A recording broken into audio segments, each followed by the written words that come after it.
Okay Batman.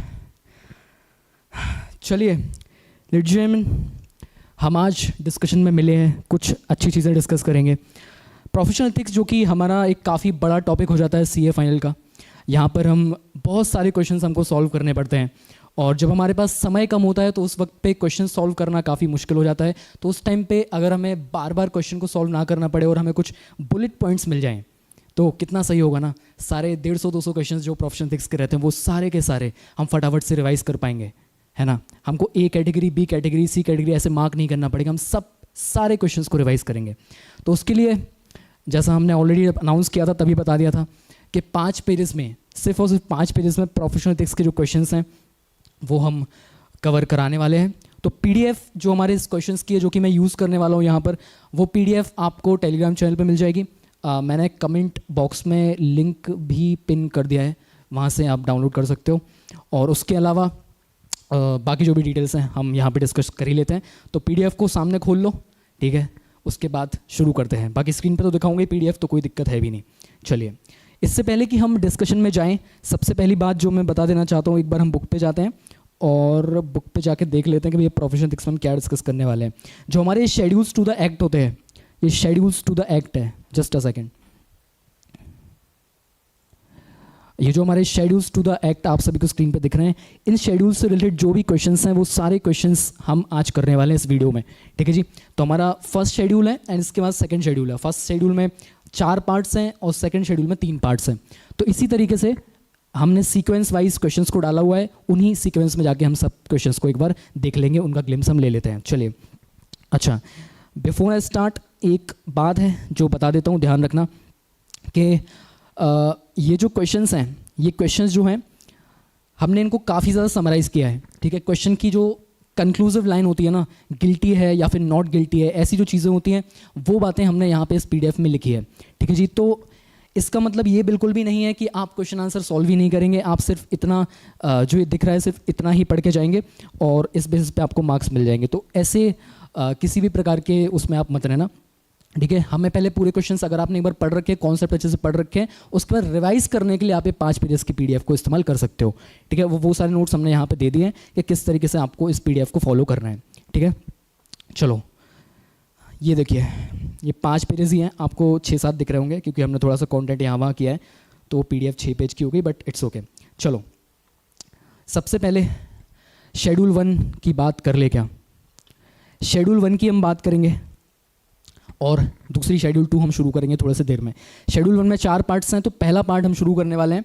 Part 1, professional misconduct in relation to chartered accountants in practice. Professional misconduct in relation to chartered accountant in practice. Professional misconduct होता है और other misconduct होता है।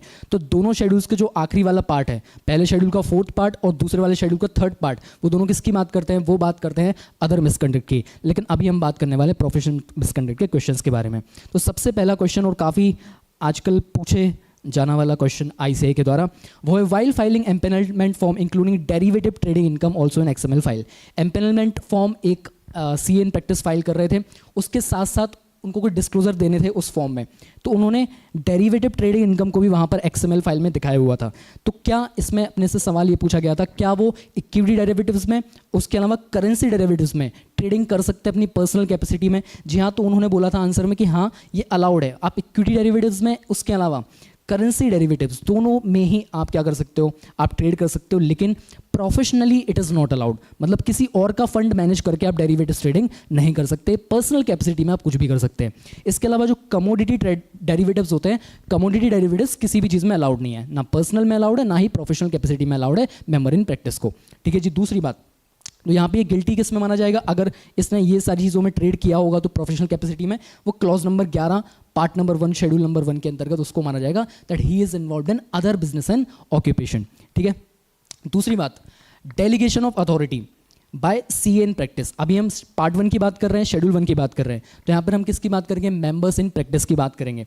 तो member in practice है, he has delegated the authority to a CA employ for routine matters on which professional opinion authentication is not required. तो clause number 12 याद है कि आपको पार्ट 1 शेड्यूल वहाँ पर बोलता है, सिंपल सी बात है कि आप अपना काम जो है या तो आपका पार्टनर होना चाहिए, और पार्टनर तो मेंबर ऑफ इंस्टीट्यूट होना चाहिए, इन प्रैक्टिस होना चाहिए। उसके अलावा किसी को दे सकते हो, लेकिन वो रूटीन मैटर्स होने चाहिए। क्वेश्चनर साइन करना, इन्वेंट्री चेकलिस्ट पे साइन करना, ऐसी सब चीज़ों के रूटीन मैटर्स जो होते हैं जिसमें आपका कोई ओपिनियन आपको प्रोफेशनल नहीं देना है या ऑथेंटिकेशन आपको नहीं करना है, उस केसेस में ही आप क्या कर सकते हो, डिलीट कर सकते हो। तो उस केस में क्या माना जाएगा, he is not guilty under clause number 12 part number 1 schedule number 1।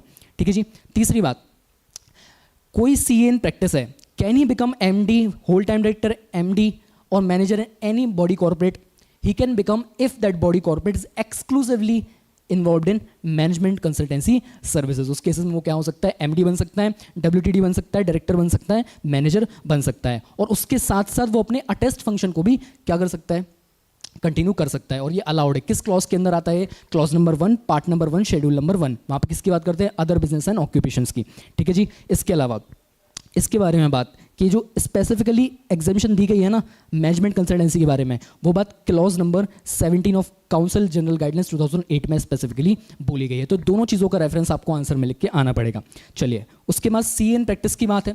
C in practice simple सी बात है, क्या वो किसी प्रकार के एग्जामिनेशन में अपीयर हो सकता है, can he appear in any type of examination. जी हाँ, क्लॉज नंबर 11 में जो जनरल परमिशंस हैं, जनरल परमिशन में एक लाइन आती है that member in practice can take and appear in any examination. तो यहाँ पे गिल्टी माना जाएगा कि नहीं, he will not be guilty for professional misconduct. उसके बाद C in practice can act as special executive magistrate. हाँ जी, जनरल परमिशन है, ये अलाउड है clause number 11 part number 1 schedule number 1 में। उसके अलावा अगर मैं मेंबर इन प्रैक्टिस हूँ और मैं किसी की जगह को रिप्लेस करके मैं उस कंपनी का ऑडिटर बना हूँ, ठीक है जी, और एक बंदे ने वहाँ से रिजाइन किया हुआ है, तो वहाँ पे अपने को एक क्लॉज बोलता है कि भाई, क्लॉज नंबर 8 सबसे पहले बोलता है कि प्रीवियस ऑडिटर से आप कम्युनिकेट करो। अगर आपकी रिप्लेसमेंट पोजीशन है तो प्रीवियस ऑर्डर से आप पहले कम्युनिकेट करो। और क्लॉज नंबर 9 बोलता है कि आपको 139 एंड 140 के कंप्लायंस को भी इंश्योर करना होगा कि वो कंप्लाई हुए हैं या फिर नहीं हुए हैं। तो यहाँ पर बोलता है CA in practice appointed as auditor in the place of resigned auditor did not check 139, 140, 141 compliance and did not communicate with the previous auditor before signing the engagement letter. Hence, he would be guilty under clause number 8 and clause number 9 of part number 1 and schedule number 1. ठीक है जी। Point number 7 पे आते हैं दोस्तों। Point number 7 में बात करता है सी एन प्रैक्टिस है।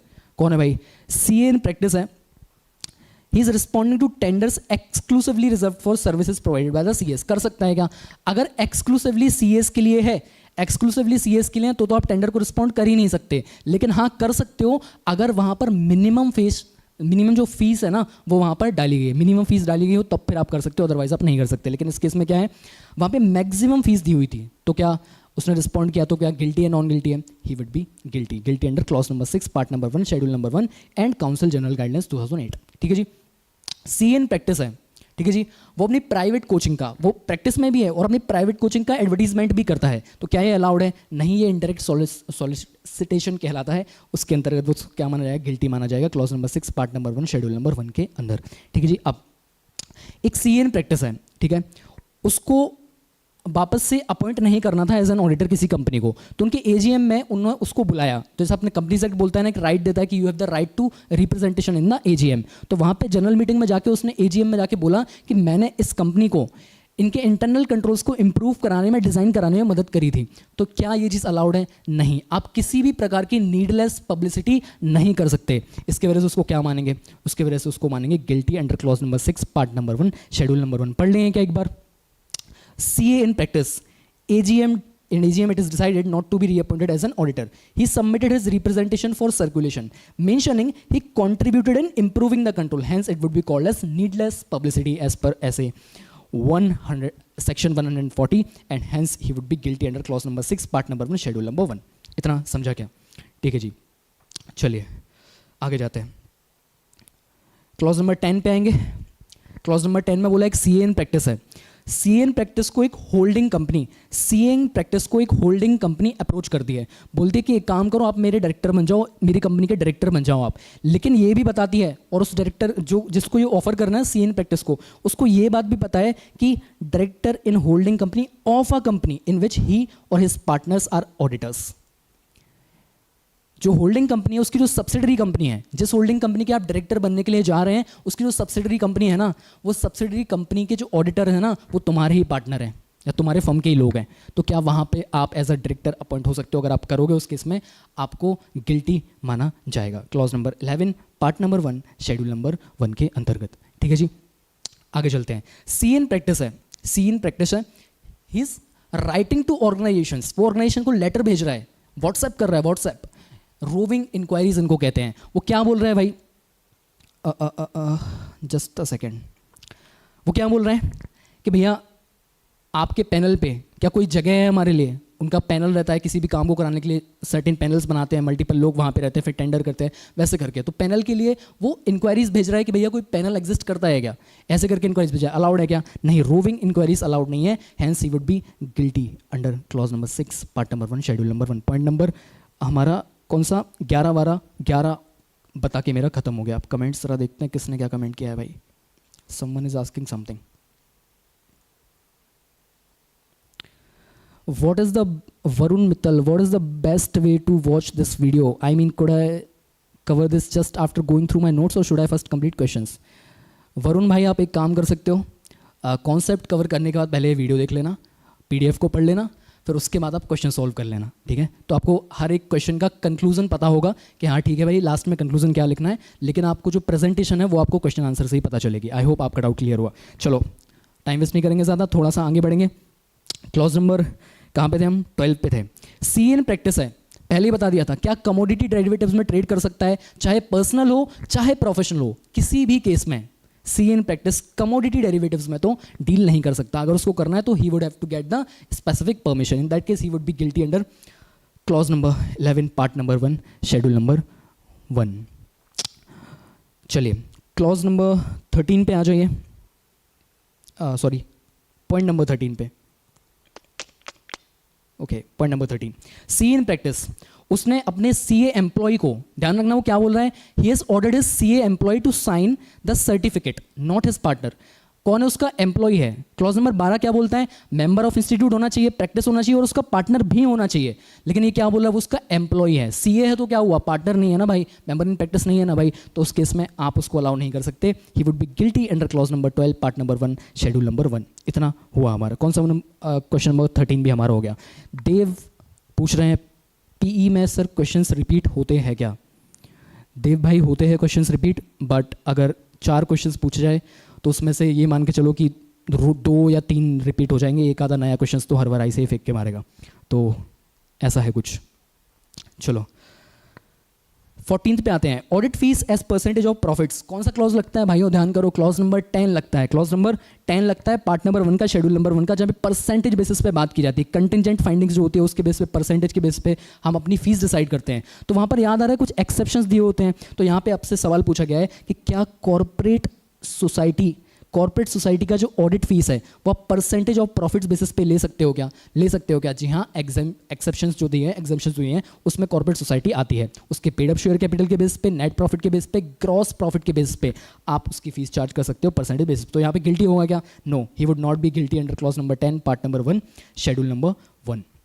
चलिए सी इन प्रैक्टिस है, सी in practice he is in editorship of professional journals. जो प्रोफेशनल जर्नल्स होते हैं ना हमारे सीए वाले, जो वो जर्नल्स वगैरह बटते हैं, सब मेंबर्स के पास जाते हैं, फिजिकल कॉपी जाता है, ई बुक जाता है, वो सारी चीज़ें, उसकी एडिटिंग वगैरह करता है, एडिटरशिप में है, he is the editor of that professional journal. क्या वो अलाउड है? हाँ जी, इसके लिए उन्होंने जनरल परमिशन में डाल रखा है कि हाँ जी ये अलाउड है। तो यहाँ पे ही would not be guilty under clause number 11 part number 1 schedule number 1। ठीक है जी। अब इसके बाद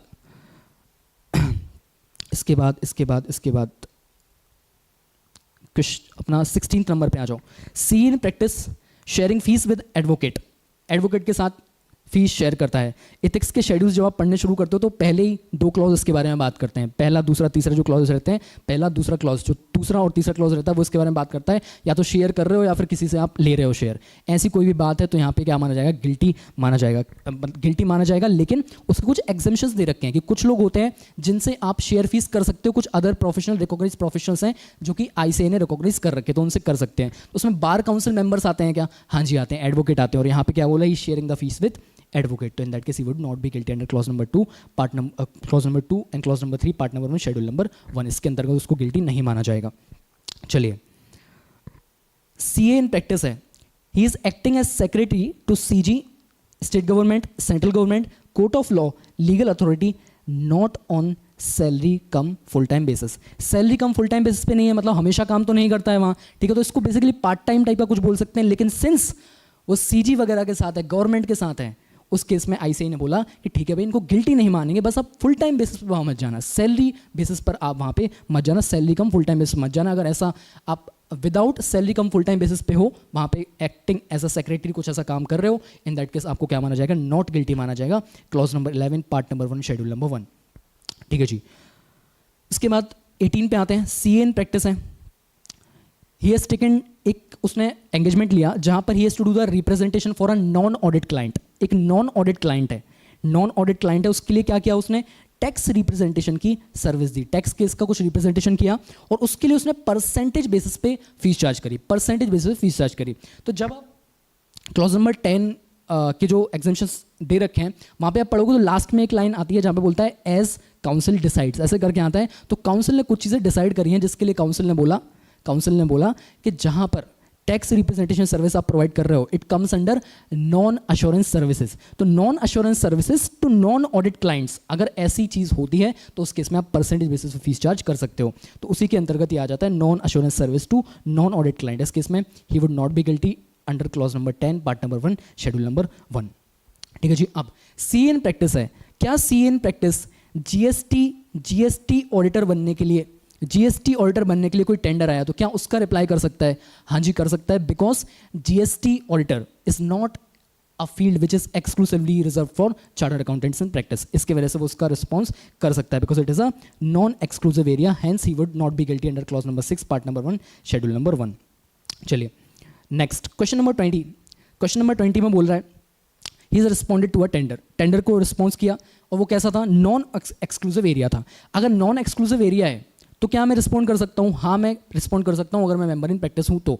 और अगर मैं रिस्पॉन्ड कर सकता हूँ तो मैं उस पर डिपॉजिट भी पे कर सकता हूँ। हाँ जी कर सकते हो। अगर नॉन एक्सक्लूसिव एरिया तो मुझे कोई टेंशन नहीं है, तो उसकी वजह से he would not be guilty under clause number 6 part number 1 schedule number 1। C in practice responding to tender paying earnest deposit for non exclusive areas, he would not be guilty under clause number 6 part number 1 schedule number 1। आगे जाते हैं। अच्छा एक topic याद आ रहा है कि क्लॉज नंबर 6 और 7 के साथ एक बात होती थी जहाँ पे बोलते थे सीए के साथ आपको फलाना फलाना कोई डेजिग्नेशन होती है, कोई और डेजिग्नेशन आप इस्तेमाल नहीं कर सकते। कर सकते हो लेकिन वो कैसी होनी चाहिए, रिकॉग्नाइज्ड बाय आईसीआई होनी चाहिए या फिर कोई यूनिवर्सिटी ऐसी होनी चाहिए जो कि रिकॉग्नाइज्ड है। ऐसे कुछ चीज़ें अपने को क्लॉज नंबर 6 और क्लॉज नंबर 7 में बताई जाती है। तो यहाँ पे स्पेसिफिकली अगर मैं बात करूँ तो सीए इन प्रैक्टिस क्या कर रहा है, अपने आप को साइबर सिक्योरिटी एक्सपर्ट बोलता है अपने प्रोफेशनल डॉक्यूमेंट्स पे। तो क्या ये कोई रिकॉग्नाइज्ड डिग्री है, कोई रिकॉग्नाइज्ड यूनिवर्सिटी है, से मिली हुई कोई डिग्री होती है? साइबर सिक्योरिटी एक्सपर्ट नहीं है, ऐसी कोई भी डेजिग्नेशन नहीं होती। Hence he would be guilty under clause number 6 and 7 of part number 1 schedule number 1। 22 पे आएंगे। सी एन प्रैक्टिस है, सी एन प्रैक्टिस है, he is providing services to clients under some other CA in practice. Partnership में भी नहीं है, उसके साथ पार्टनरशिप में भी नहीं है और एम्प्लॉयमेंट भी नहीं है, और उस दूसरे बंदे के नाम पे ये सर्विसेज प्रोवाइड कर रहा है। क्या कर रहा है? सर्विस प्रोवाइड कर रहा है किसी और को, ठीक है जी, as a C in practice ही कर रहा है और किसी और के नाम पे कर रहा है। तो क्या ये कर सकता है? No, it is not allowed. Clause number 1 part number 1 schedule number 1 में वो गिल्टी माना जाएगा, ठीक है जी। लास्ट पॉइंट इस पेज का 23, सी एन प्रैक्टिस और writing letters to other C S. दूसरे सी एस को लेटर भेज रहा है कि भैया मेरे पास काम नहीं है, मुझे काम दे दो कुछ, ऐसा बोल रहे हैं। कर सकता है क्या? जी हाँ कर सकता है। अगर आपको पता है क्लॉज नंबर 6 में एक एक्सेप्शन दिया जाता है कि सीए टू सीए काम का लेन देन उन दोनों के बीच में हो सकता है, अलाउड है, ठीक है। तो C in practice writing letters to other CS for securing the work, hence he would not be guilty under clause number 6 part number 1 schedule number 1 because it is an exception. वो क्या है? Exception है। चलिए और क्या बोल रहा है भाई वरुण मित्तल।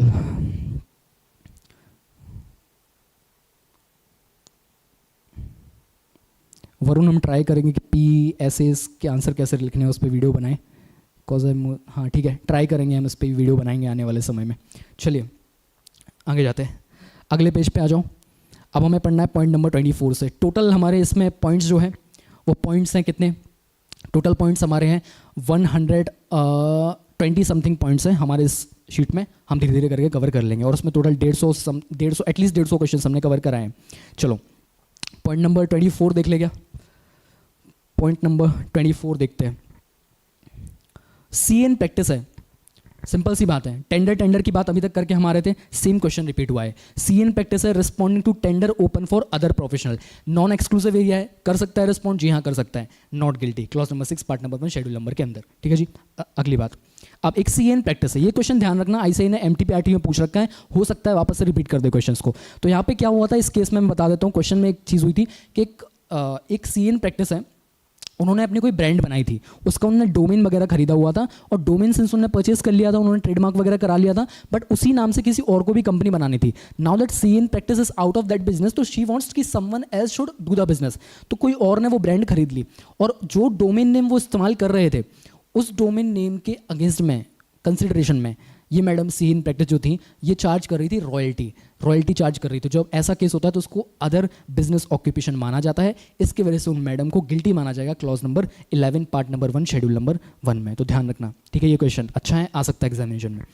सी in practice at appointment believed on management representation of compliance, clause number 9 क्या बोलता है? क्लॉज नंबर 9 बोलता है कि भैया आपका अपॉइंटमेंट हो रहा है तो आप 139 140 जो कि 1956 वाला कंपनी एक्ट था उसके हिसाब से, बट 141 को भी इंक्लूड कर लो अगर आप कंपनी एक्ट 2013 रेफर कर रहे हो, तो कंपनी एक्ट 2013 ही रेफर करते हैं तो तीनों सेक्शन आ जाते हैं उसके अंदर। तो तीनों सेक्शन से कंप्लायंस हमको देखना होता है, तो हमें खुद से इनसे इंश्योर करना होता है कि भैया कंप्लाई किया है या फिर नहीं किया है। रिटन रिप्रेजेंटेशन या मैनेजमेंट ने कुछ रिप्रेजेंटेशन दिया उस पर हम भरोसा नहीं करते, उसने ऐसे किया, उसने क्या किया, मैनेजमेंट रिप्रेजेंटेशन पे ही भरोसा कर लिया, hence he would be guilty under clause number 9 part number 1 schedule number 1। अगला पॉइंट सी एन प्रैक्टिस है is an part time lectureship in a college में पार्ट टाइम लेक्चरशिप करता है। लेक्चरशिप बोला था अलाउड है, इंस्टीट्यूट के साथ अलाउड है, लेकिन इन्होंने क्या किया, कॉलेज में जाके पार्ट टाइम लेक्चरशिप कर रहे हैं। अलाउड है क्या? नहीं अलाउड है, स्पेसिफिक परमिशन लेनी पड़ेगी, गिल्टी माने जाओ clause number 11 part number 1 schedule number 1 में, अगर आप स्पेसिफिक परमिशन नहीं लोगे तो। अगली बात, सी एन प्रैक्टिस है, वो अपना लोगो वगैरह है, उसका कुछ लोगो वगैरह बना रखे है उसने, और अपना फर्म नेम है। लोगो कौन सा वाला? सीए वाला लोगो, जो हमारा लोगो होता है ना सीए का, वो वाला लोगो, और उसका फर्म का नाम जो सीएसआर एक्टिविटीज़ करता है ना उसके बैनर्स पे छपवा रखा है, उस पर पूरा अपना नाम वाम, फर्म का नाम, लोगो वगैरह सब कुछ लगा रखा है उसने। क्या वो ऐसा कर सकता है? नहीं जी नहीं, सीएसआर एक्टिविटीज़ में आप ऐसे बैनर पे अपने नाम नहीं लगा सकते। क्लॉज नंबर 6 के अंदर आपको गिल्टी माना जाएगा। आप सिर्फ और सिर्फ अपने नाम के साथ सीए लगा के अपना नाम लिख सकते हो, आप फर्म का नाम या फिर लोगो वगैरह नहीं लगा सकते, तो गिल्टी हो जाएगा इसके अंदर। अगली बात, अब सी एन प्रैक्टिस है, ठीक है, सी एन प्रैक्टिस है, उसके घर में रिलीजियस सेरेमनी कुछ तो है, तो क्या वो इन्विटेशंस जो भेजेगा उस इन्विटेशन में अपने फर्म का नाम लिख सकता है क्या?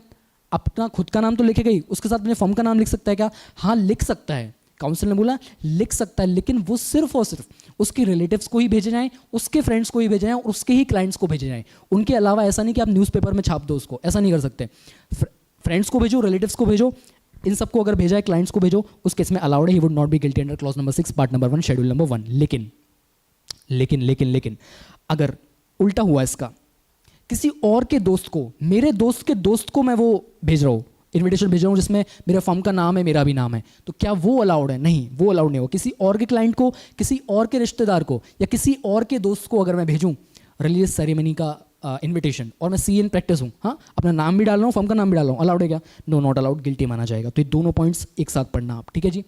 Clause number 6 part number 1 schedule number 1 के अंदर इसको गिल्टी माना जाएगा। आगे जाते हैं, सी एन प्रैक्टिस है, प्रोफेशनल जर्नल्स का एडिटरशिप कर सकता है क्या? कर सकता है। थोड़ी देर पहले एक क्वेश्चन किया था, कर सकता है, general permission, specific permission is not required, hence he would B not be guilty under clause number 11 part number 1 schedule number 1, ठीक है। सी एन प्रैक्टिस है, सी एन प्रैक्टिस को इंसॉल्वेंसी प्रोफेशनल का जो भी उसको एम्पेनलमेंट करना पड़ता है, उसने कर लिया इंसॉल्वेंसी प्रोफेशनल का, उस पास सर्टिफिकेट है, सब कुछ है, ठीक है जी, वो इंसॉल्वेंसी प्रोफेशनल का काम कर रहा है। तो क्लॉज नंबर 7 जब आप पढ़ते हो तो वहां पर एक एक्सेप्शन दिया जाता है कि भैया he can act as a insolvency professional, और वो मेंशन भी कर सकता है प्रोफेशनल डॉक्यूमेंट पे कि भैया हाँ वो इंसॉल्वेंसी प्रोफेशनल है। तो उसने क्या लिखा, CA in practice empanelled as insolvency professional on his visiting card, he would not be guilty under clause number 7 part number 1 schedule number 1, ठीक है जी।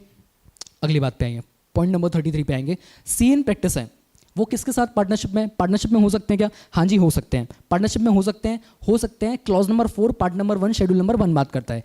क्लॉज नंबर 4 में एक रेगुलेशन आता है, रेगुलेशन नंबर 53, जिसके अंदर वो बताता है किसके साथ हम पार्टनरशिप कर सकते हैं। तो उसके अंडर एक चीज़ आती है, bar council members, bar council members आती है, एडवोकेट्स जिसको हम बोलते हैं, एडवोकेट्स लॉयर्स वगैरह आ जाते हैं, उनके साथ पार्टनरशिप कर सकते हैं क्या? हाँ जी कर सकते हैं। रेगुलेशन 53 के अंतर्गत उनको एक्सेप्शन दिया गया है, allowed, hence he would not be guilty under clause number 4 part number 1 schedule number 1। ठीक है जी, कितने लोग हैं भाई? 7 लोग। ओके कोई नहीं। अगला पॉइंट सी इन प्रैक्टिस है, सी इन प्रैक्टिस है, वैल्यूएशन कर रहा है वो, he is the valuer for the purpose of direct taxes and duties, the fees may be based on percentage of the value of the property valued. Clause number 10 में percentage basis की बात करता है। एक बार किताब पे जाएंगे, किताब, चलो किताब नहीं दिखाता हूँ, बता ही देता हूँ मैं। Clause number 10 part number 1 schedule number 1 की बात कर रहे हैं। वहाँ पर भी कुछ एक्सेप्शन दिए जाते हैं। वहाँ पर रेगुलेशन नंबर 192 में बताया जाता है कि कहाँ पर आप परसेंटेज बेसिस पर फीस चार्ज कर सकते हो। तो वहाँ पर ये बात आती है कि भैया valuation for the purpose of direct taxes वगैरह जब होता है तो जितना भी डिमांड वगैरह आप रिड्यूस कराते हो उसके परसेंटेज बेसिस पे आप क्या कर सकते हो? चार्ज कर सकते हो फीस। तो वहाँ पर क्या होता है? अलाउड होता है। He would not be guilty under clause number 10। ठीक है जी। सी इन प्रैक्टिस है, he is doing the valuation, paper setting कर रहा है, पेपर का एवेल्यूएशन कर रहा है। He is a head examiner और a monitor for any examination. ध्यान रखना, किसी भी एग्जामिनेशन में, आईसीआई वाला एग्जामिनेशन नहीं, CA final, C inter, foundation नहीं, कोई भी एग्जामिनेशन हो उसका क्या बन सकता है? वो वैल्यूएशन कर सकता है, पेपर सेटर बन सकता है, हेड एग्जामिनर बन सकता है, या फिर मॉडरेटर भी बन सकता है। ठीक है जी, अलाउड है, जनरल परमिशन है clause number 11 part number 1 schedule number 1 में, hence he would not be guilty. चलिए फिर एक सी इन प्रैक्टिस है, सी इन प्रैक्टिस है, क्लॉज नंबर 12 की वापस से बात करिए। उसने अपने आर्टिकल असिस्टेंट को बोल दिया कि भैया तू साइन कर ले, मेरा फाइनेंशियल स्टेटमेंट जो है वो तुम साइन कर लो, ऐसा करके बोल दिया। उसको दे दी साइनिंग अथॉरिटी। दे सकता है क्या? क्या वो मेंबर ऑफ इंस्टीट्यूट है? पहले चीज तो नहीं, वो मेंबर ऑफ इंस्टीट्यूट नहीं है। उसके बाद क्या वो मेंबर ऑफ इंस्टीट्यूट ही नहीं है तो क्या वो प्रैक्टिस में हो पाएगा? नहीं हो पाएगा, वो पार्टनर भी नहीं हो पाएगा। तो क्लॉज नंबर 12 तो छोड़ ही दो। तो इस वजह से उसको क्लॉज नंबर 12 के अंतर्गत जो सी इन प्रैक्टिस है, सी इन प्रैक्टिस को गिल्टी माना जाएगा clause number 12 part number 1 schedule number 1 में। थोड़ा सा आगे जाएंगे। सी इन प्रैक्टिस है, सी in practice, he is insisted for fees to be based on the percentage of debt recovered. Date recovery जितनी ज़्यादा होगी उतने का ही परसेंटेज हम ले लेंगे एज अ फीस। क्या ये भी अलाउड है? हाँ जी, 192 याद है, क्लॉज नंबर 10 में बात करता है उस रेगुलेशन की जहाँ पर डेट रिकवरी अगर आप कर रहे हो, डेट रिकवरी सर्विस प्रोवाइड कर रहे हो तो परसेंटेज बेसिस पे चार्ज कर सकते हो। He would not be guilty under clause number 10 part number 1 schedule number 1। अगला question, CA in practice, they have responded to a tender of tax audit which is exclusively reserved for chartered accountants even though no minimum fees mentioned. Exclusive किसके लिए? Chartered accountant के लिए। Simple सा question ने बता दिया कि exclusive है चार्टर्ड अकाउंटेंट्स के लिए, और उसमें मिनिमम फीस भी मेंशन नहीं करी। एक्सक्लूसिव अगर हो तो कर सकते हो लेकिन मिनिमम फीस मेंशन नहीं होनी चाहिए। लेकिन इन्होंने क्या किया? इन्होंने तब भी वहाँ पे इंक्लूड सर्विस प्रोवाइड कर दिया, तो उसमें क्या हो जाएगा? गिल्टी माना जाएगा clause number 6 part number 1 schedule number 1 में। सी इन प्रैक्टिस है, उसने अपने क्लाइंट्स का नाम और उनसे कितनी फीस चार्ज करी है वो इन्होंने वेबसाइट पे डाल दी। तो वेबसाइट के गाइडलाइंस होते हैं जहाँ पे सिंपल सी बात बोली जाती है कि भैया सब कुछ पुल मॉडल पे होना चाहिए, पुश मॉडल पे कुछ भी नहीं होना चाहिए। लेकिन उन्होंने क्या किया? इन्होंने यहाँ पे पूरा का पूरा पुश मॉडल पे कर दिया, नेम ऑफ द क्लाइंट्स भी डाल दिया, उनकी फीस भी डाल दी। तो यहाँ पे ये बात सही नहीं है, वो चीज़ आप नहीं कर सकते एज पर जो वेबसाइट की गाइडलाइंस दे रखी हैं उसके हिसाब से। और वेबसाइट की गाइडलाइंस किसके रेफरेंस में जाती हैं? Clause number 6 part number 1 schedule number 1। तो उसकी वजह से उसको क्या बोलेंगे? गिल्टी मानेंगे क्लॉज नंबर 6 के अंदर। Point number 40, CA in practice है, ठीक है। वो क्या कर रहा है? ईमेल के थ्रू ये circulated the information content in the website. जो उसके वेबसाइट पे इंफॉर्मेशन है उसने ईमेल के थ्रू भेजी पब्लिक एट लार्ज को, बहुत सारे लोगों को, और अपने एक्सपर्टीज के बारे में भी बताया। मतलब ये इनडायरेक्ट सॉलिसिटेशन हो गया। इनडायरेक्ट क्या है? ये तो डायरेक्ट सॉलिसिटेशन हो गया। अलाउड है क्या? सर्कुलर टाइप की चीज़ हो गई ना। सर्कुलर अलाउड है क्लॉज नंबर 6 में? नहीं अलाउड है। ये soliciting the work, guilty clause number 6 part number 1 schedule number 1। अगली चीज़ पे जाएंगे 41। कुछ देख लेते हैं कमेंट्स। श्रीकाज world, sir recently purchase your audit, I must say it's so crisp and clear, thank you so much, finally it found the best audit book. Thank you so much Shrika, it means a lot, thank you. चलिए कहाँ पर थे हम? और जो लोग देख रहे हैं बताओ ना यार, ये चीज़ थोड़ी इफेक्टिव लग रही है क्या? ये चीज़ मतलब कुछ प्रॉब्लम सॉल्व कर रहा है क्या प्रोफेशनल एथिक्स का क्वेश्चंस का? जो लोग हैं प्लीज़ कमेंट करो, देखते हैं वापस से कमेंट बॉक्स को।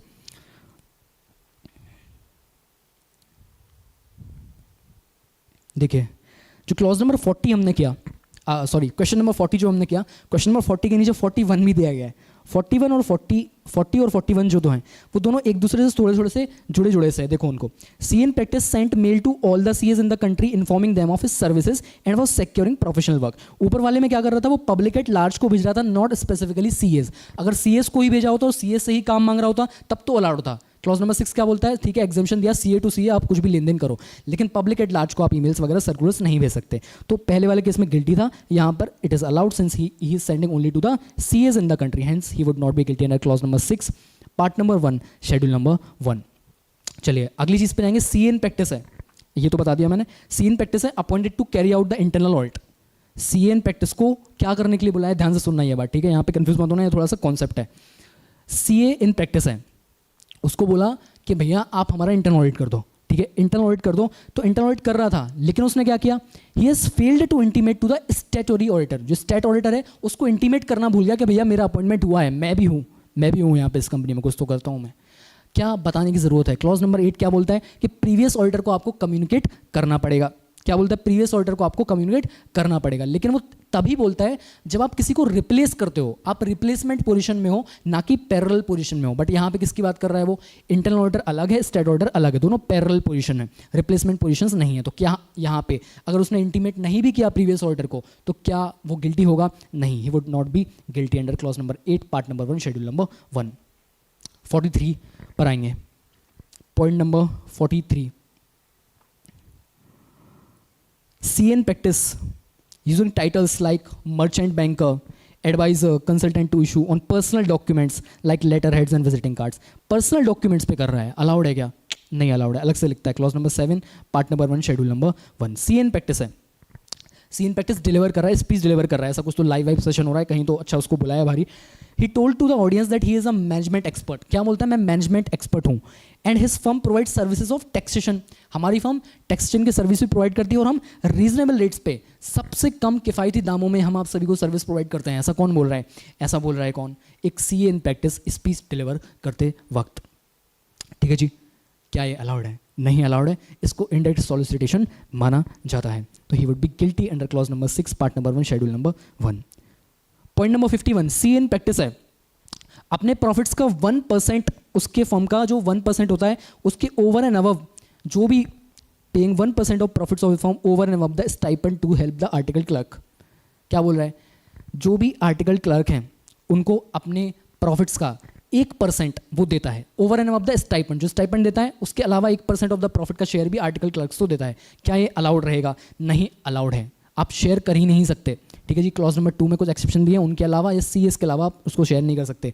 आर्टिकल तो मेंबर ऑफ इंस्टीट्यूट तक नहीं है, इसमें गिल्टी माना जाएगा clause number 2 part number 1 schedule number 1 में। ठीक है जी, now next question, CA in practice है, उसने अपने असिस्टेंट को who is also a CA, मतलब मेंबर ऑफ इंस्टीट्यूट तो है, to sign and issue the stock certificate after due verification on his behalf. क्या बोल रहा है, स्टॉक सर्टिफिकेट साइन करना है after due verification. Stock certificate कब लगता है भाइयों, जब वर्किंग कैपिटल लिमिट चाहिए होती है ना बैंक से, तो स्टॉक सर्टिफिकेट मांगता है, वो पूरा वेरिफिकेशन करके ऑथेंटिकेशन करने के बाद ही देना पड़ता है, और वो सीए इन प्रैक्टिस ही कर सकता है। तो यहाँ पे उसने क्या किया, अपने असिस्टेंट को बोला साइन करने, जो कि सीए है लेकिन उसका पार्टनर नहीं है और वो प्रैक्टिस में भी नहीं है। ठीक है, प्रैक्टिस में होता पार्टनर होता अलाउड था, या फिर कोई और होता जो कि प्रैक्टिस में उससे साइन करवा देता, लेकिन पार्टनर ही नहीं है और प्रैक्टिस में भी नहीं है, मेंबर है, simple not allowed, guilty, clause number 12 part number 1 schedule number 1। ठीक है जी, चलिए, थैंक यू सो मच श्रीका। चलो 53 देखेंगे। 53 में भी सिमिलर काइंड ऑफ बात करिए कि CA in practice has given power of attorney to an employee CA to sign reports and financial statements। सीधा रिपोर्ट ही साइन करने बोल दिया, स्टॉक सर्टिफिकेट तो छोड़ो दूर की बात है, सीधा रिपोर्ट साइन करने बोल दिया, फाइनेंशियल स्टेटमेंट को साइन करने के लिए बोल दिया ऑन हिज बिहाफ। अलाउड है क्या, नहीं अलाउड है, एम्प्लॉय है वो, प्रैक्टिस में भी नहीं है, पार्टनर भी नहीं है, hence guilty under clause number 12 part number 1 schedule number 1। 54 पे आएंगे, सी इन प्रैक्टिस है, उसने एक कॉलेज में फुल टाइम लेक्चरर का ले लिया, उसने क्या अपॉइंटमेंट कर लिया, फुल टाइम लेक्चरशिप वहाँ पे प्रोवाइड करेगा। अलाउड है क्या किसी कॉलेज में, नो नहीं अलाउड है, अनटिल अनलेस आप स्पेसिफिक परमिशन लेते हैं। स्पेसिफिक परमिशन ले ली तब तो कोई दिक्कत ही नहीं है, लेकिन अगर स्पेसिफिक परमिशन नहीं लिया है तो उस केस में it is not allowed, hence guilty under clause number 11 part number 1 schedule number 1 for engaging in any other business and occupation other than the chartered accountancy. चलिए point number 55, CA in practice, acting as a liquidator, liquidator का काम कर रहा है, liquidator जैसा इसने appointment अपना करा है, ठीक है जी, ऑफ एबीएन कंपनी, और उसने अपनी प्रोफेशनल फीस चार्ज करी ना, it is on percentage of the realisation of asset. क्या ये अलाउड है? क्या ये अलाउड है? जी हाँ, अलाउड है। Clause number 10 part number 1 schedule number 1 में जो रेगुलेशन दिया गया है, उस रेगुलेशन को अगर आप पढ़ोगे तो लिक्विडेटर को भी एक एग्जम्पशन दी गई है कि भैया लिक्विडेटर अगर आप हो तो आप percentage of the realisation of asset आप चार्ज कर सकते हो आपकी fees. It is allowed, hence not guilty under clause number 10 part number 1 schedule number 1। तो अभी तक जितना हम डिस्कशन कर रहे हैं इससे आपको कुछ बातें समझ आई क्या? सबसे ज़्यादा सवाल ऐसे कहाँ से पूछता है? क्लॉज नंबर 6 एंड 7 साथ में पूछते हैं, क्लॉज नंबर 10 से पूछता है, 9 8 से पूछता है, और उसके बाद 12 से सबसे ज़्यादा क्वेश्चन पूछता है और 11 से ज़्यादा पूछता है। ये इनके फेवरेट क्लॉजेस हैं, यहाँ से सबसे ज़्यादा क्वेश्चन आएंगे पेपर में, ठीक है जी। और आगे जो शेड्यूल्स बताने वाला हूँ वहाँ पे बहुत कम क्वेश्चन है, सबसे ज़्यादा क्वेश्चन इसी वाले शेड्यूल में है, शेड्यूल नंबर 1 पार्ट नंबर 1 में सबसे ज़्यादा क्वेश्चन है। तो इस वाले शेड्यूल को, इस वाले पार्ट को बहुत डिटेल में अच्छे से पढ़ के जाना। चलो 56 पे आ जाए। Yes Shrika, you are right, bang on. 56 CA in practice sent letters under certificate of posting to the previous auditor informing him about his appointment as an auditor before the commencement of the audit। तो letter भेजना पड़ता है, communicate करना पड़ता है, उनको intimate करना पड़ता है, हाँ जी करना पड़ता है। कौन सा क्लॉज बोलता है ऐसा? क्लॉज नंबर 8 बोलता है कि प्रीवियस ऑर्डर से कम्युनिकेट करो। लेकिन क्लॉज नंबर 8 की जो कंडीशंस हैं वो ये भी बोलते हैं कि हाँ जी आप कम्युनिकेट करो, लेकिन हमको पॉजिटिव एविडेंस चाहिए डिलीवरी का। हमें डिलीवरी का क्या चाहिए? पॉजिटिव एविडेंस चाहिए। और क्या letters under certificate positive evidence होते हैं क्या? नहीं, वो पॉजिटिव एविडेंस नहीं कहलाते। उसके लिए अलग से एक वर्डिंग डाली है ऐसे ही ने, वहाँ पे कंडीशंस में लिखा हुआ, हमारे बुक में आपको मिलेगा, वहाँ पे लिखा हुआ है कि letter under certificate is not considered as a positive evidence of delivery, ठीक है जी। तो उसको क्या माना जाएगा? गिल्टी माना जाएगा, clause number 8 part number 1 schedule number 1 में। अगली बात, question number 57, C in practice has accepted the tax audit without first communicating with the previous auditor in writing। Clause number 8 guilty, simple short question है, guilty मान लो, replacement position है। सबसे पहले clause number 8 में सिर्फ एक ही बात देखा करो, रिप्लेसमेंट पोजीशन है या फिर पैरेलल पोजीशन है। अगर रिप्लेसमेंट पोजीशन है तो उस केस में आप जरूर इंटीमेट करो उनको, आपके अपॉइंटमेंट के बारे में उनको कम्युनिकेट करो। लेकिन अगर पैरेलल पोजीशन है तो उस केस में आंखें बंद करके सिंपल लिख दो भैया नॉट गिल्टी, ठीक है जी। चलिए सी एन प्रैक्टिस, यही वही इंसॉल्वेंसी प्रोफेशनल वाला क्वेश्चन हम एक बार ऊपर कर चुके हैं, वापस से नहीं दोहराएंगे। अब आगे आएंगे एक offer document of a listed company, offer document है लिस्टेड कंपनी का, in which a practising CA is a director. उस कंपनी में जो प्रैक्टिसिंग सीए है वो क्या है? वो डायरेक्टर है। Mentions his name as a director along with his various professional attainments and स्पेश ऑफ स्पेशलाइजेशन। आप डायरेक्टर बन सकते हो, जी हाँ बन सकते हो, कुछ कंडीशंस हैं ऑफकोर्स, लेकिन आप डायरेक्टर बन सकते हो क्या? बन सकता हूँ मैं एक कंपनी का डायरेक्टर। लेकिन जब भी किसी ऑफर डॉक्यूमेंट में या किसी भी प्रोफेशनल डॉक्यूमेंट में आपका नाम जाए तो आपको खुद से इंश्योर करना पड़ेगा कि भाई मेरी कोई स्पेशलाइजेशन, मेरी कोई इनडायरेक्ट सॉलिसिटेशन, या फिर मैं किसी तरीके से अपने प्रोफेशनल अटेनमेंट्स को एडवर्टीज तो नहीं कर रहा हूँ, लेकिन यहाँ पर क्या किया उन्होंने, उसके प्रोफेशनल अटेनमेंट्स के बारे में, उसके स्पेशलाइजेशन के बारे में वहाँ पे डाल दिया। और जो सीए है, जो कि डायरेक्टर है, उसने भी ध्यान नहीं दिया, hence he would be guilty for professional misconduct under clause number 6 and 7 part number 1 schedule number 1। C in practice है, he has designated himself besides as CA as a tax consultant। इतना तो पता ही होना चाहिए। क्लॉज नंबर 7 में simple सा बात बोलता है, टैक्स कंसल्टेंट तो आप लिख ही नहीं सकते आपके नाम के साथ, डेजिग्नेशन आप ये ऐड कर ही नहीं सकते, ठीक है जी। तो गिल्टी माना जाएगा clause number 7 part number 1 schedule number 1 में, ठीक है। अब एक क्वेश्चन है, ये क्वेश्चन ध्यान से देखना, ठीक है, इस पर स्टार मार्क करो। ये क्वेश्चन में एग्जामिनेशन में आप कंफ्यूज हो सकते हो बिकॉज प्रेशर रहता है। सी इन प्रैक्टिस है, वो टेंडर का रिस्पॉन्स कर रहा है। किसका टेंडर है? स्टेट गवर्नमेंट का टेंडर है। उसको कुछ सर्विसेज चाहिए। कौन सी वाली सर्विस चाहिए? कंप्यूटराइजेशन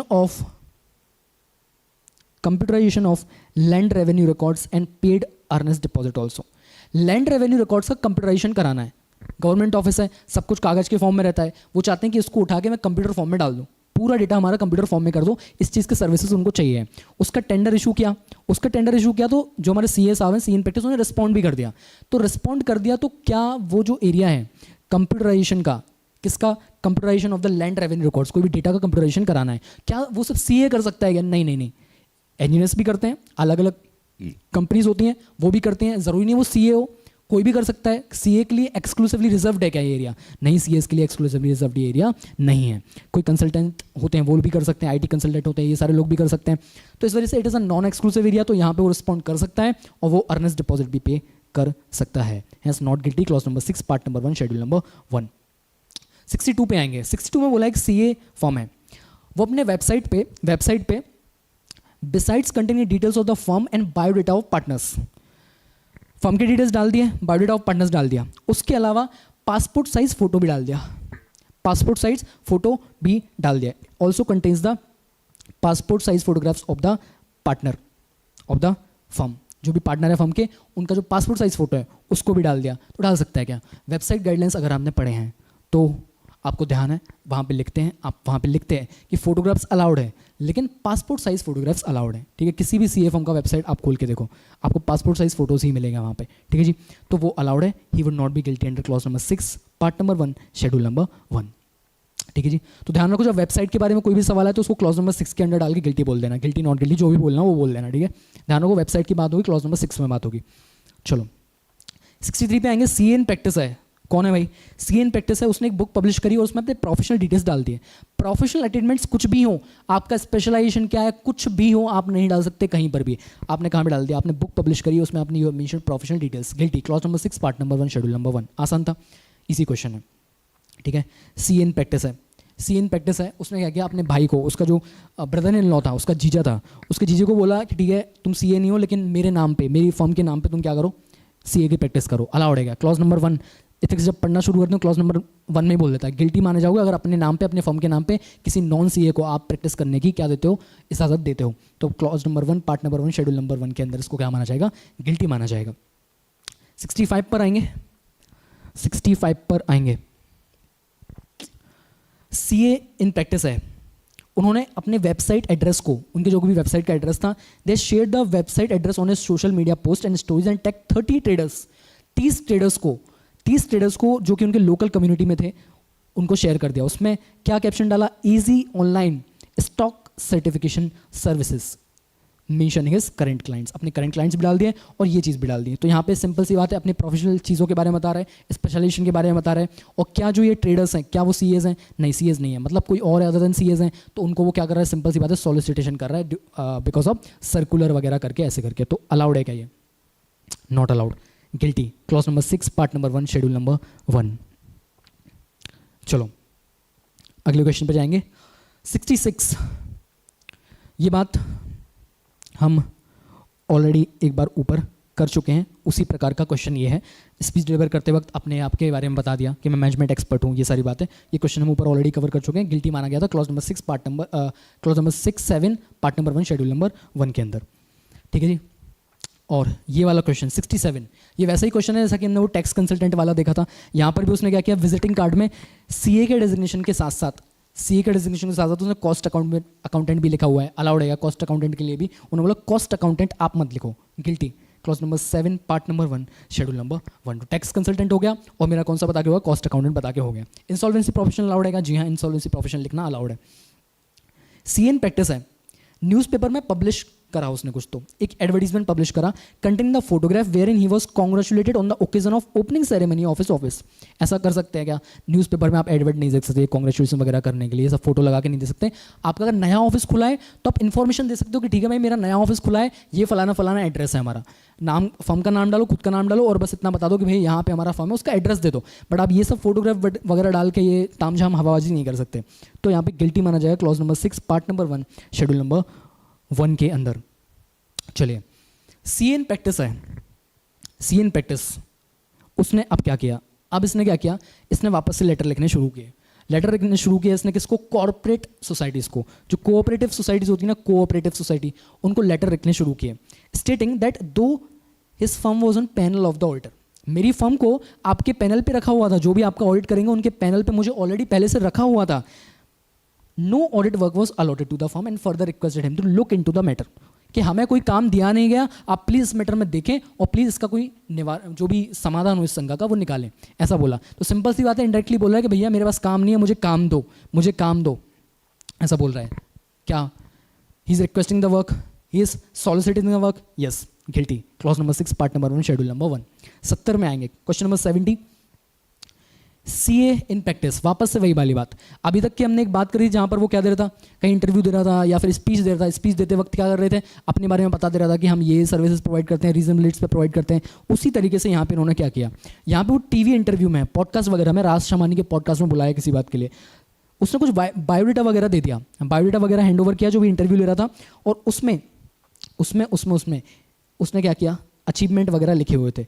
तो उस इंटरव्यू में उन्होंने अनाउंस कर दिया, क्या अनाउंस कर दिया, उसके अचीवमेंट्स को, उस कंसर्न पार्टनर के, उसके recognition as an expert in the field of taxation in the country. इस चीज़ को भी टीवी पे बताया गया और उस चीज़ को क्या किया उसने, बोला, रीड करके बताया, अनाउंस किया।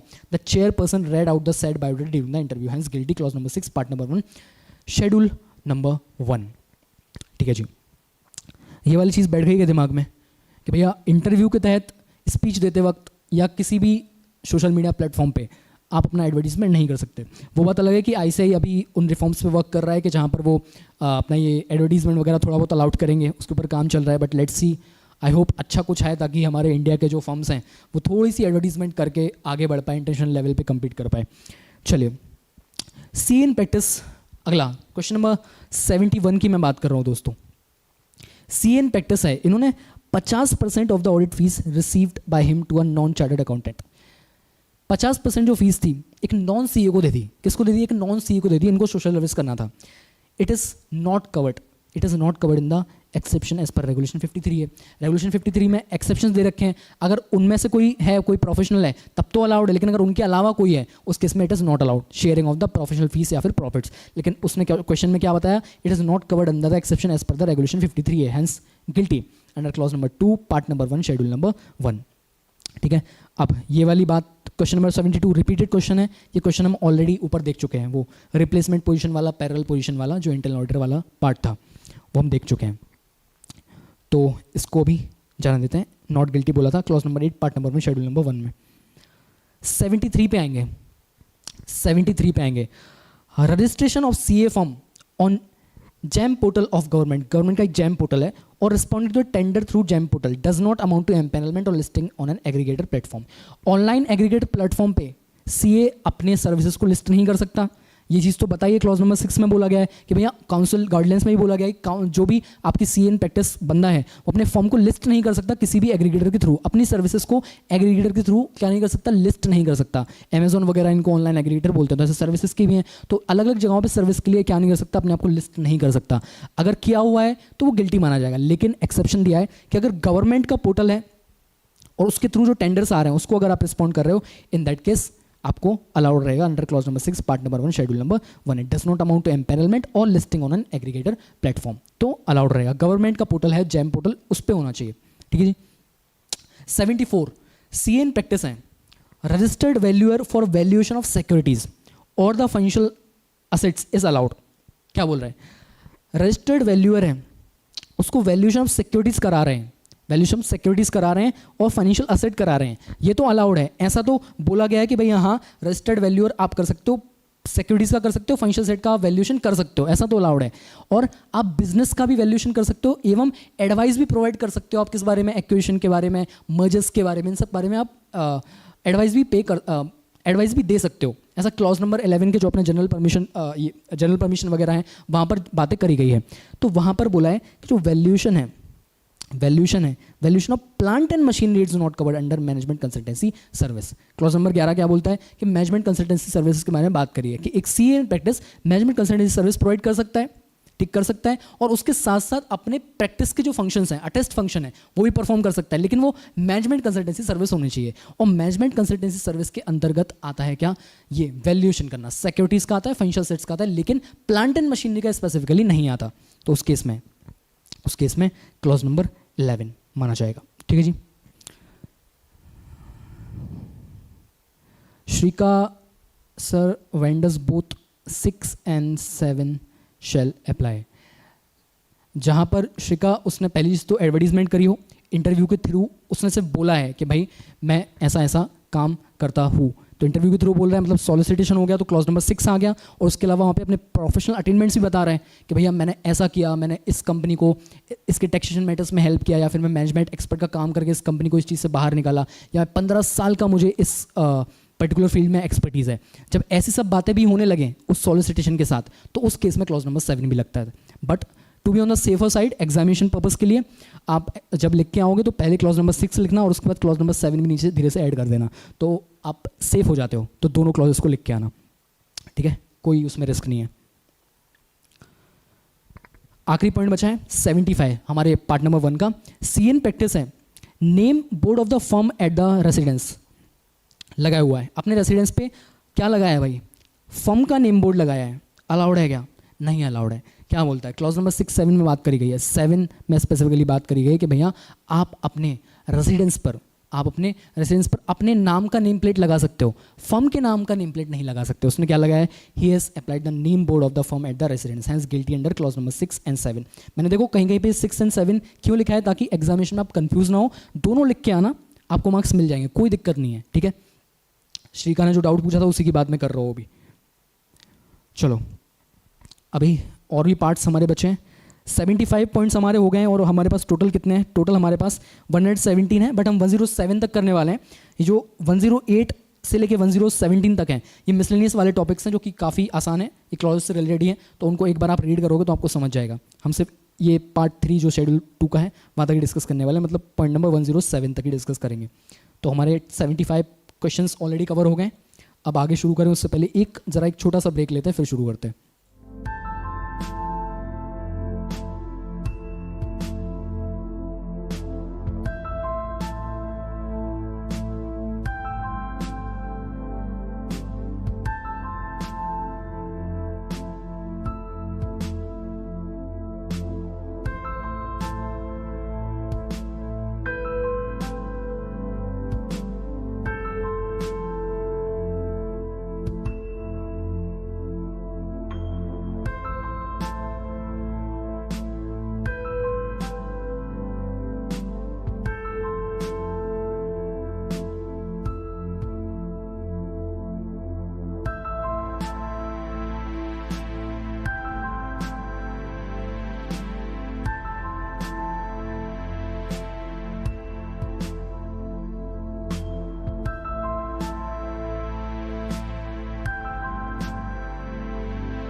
चलो आगे बढ़ जाएंगे, पार्ट नंबर 2 शुरू करेंगे। पार्ट नंबर 2 शेड्यूल 1 का पार्ट नंबर 2 शुरू कर रहे हैं। इसमें इसके लिए एक ही क्वेश्चन है, ठीक है जी। इसमें पूछा गया CA इन सर्विस है। क्या है? CA इन सर्विस है, he is accepting commission from lawyers, lawyers से कमीशन ले रहा है, और other professional engage by employing organisation. जिस तरीके से शेयरिंग ऑफ प्रॉफिट किसको अलाउड नहीं है, मेंबर इन प्रैक्टिस को अलाउड नहीं है, उसी तरीके से एक क्लॉज डाला गया, क्लॉज नंबर 2 पार्ट नंबर 2 में, जो कि किसको लगता है, professional misconduct in relation to members of the institute in service, जो कि नौकरी वोकरी करते हैं उन लोग के लिए ये लगता है। तो वहाँ पर बोला गया कि अगर एम्प्लॉइंग ऑर्गेनाइजेशन का कोई वकील वगैरह है या कोई और प्रोफेशनल है जिसके सर्विसेज आपने प्रोवाइड करवाए हैं कंपनी को और आप थोड़ा सा उससे किकबैक लेते हो या फिर कुछ कमीशन लेते हो, अलाउड है क्या, नॉट अलाउड। आप खुद के रेम्यूनरेशन का उसको कुछ देते हो, वो अलाउड है क्या, वो भी अलाउड नहीं है।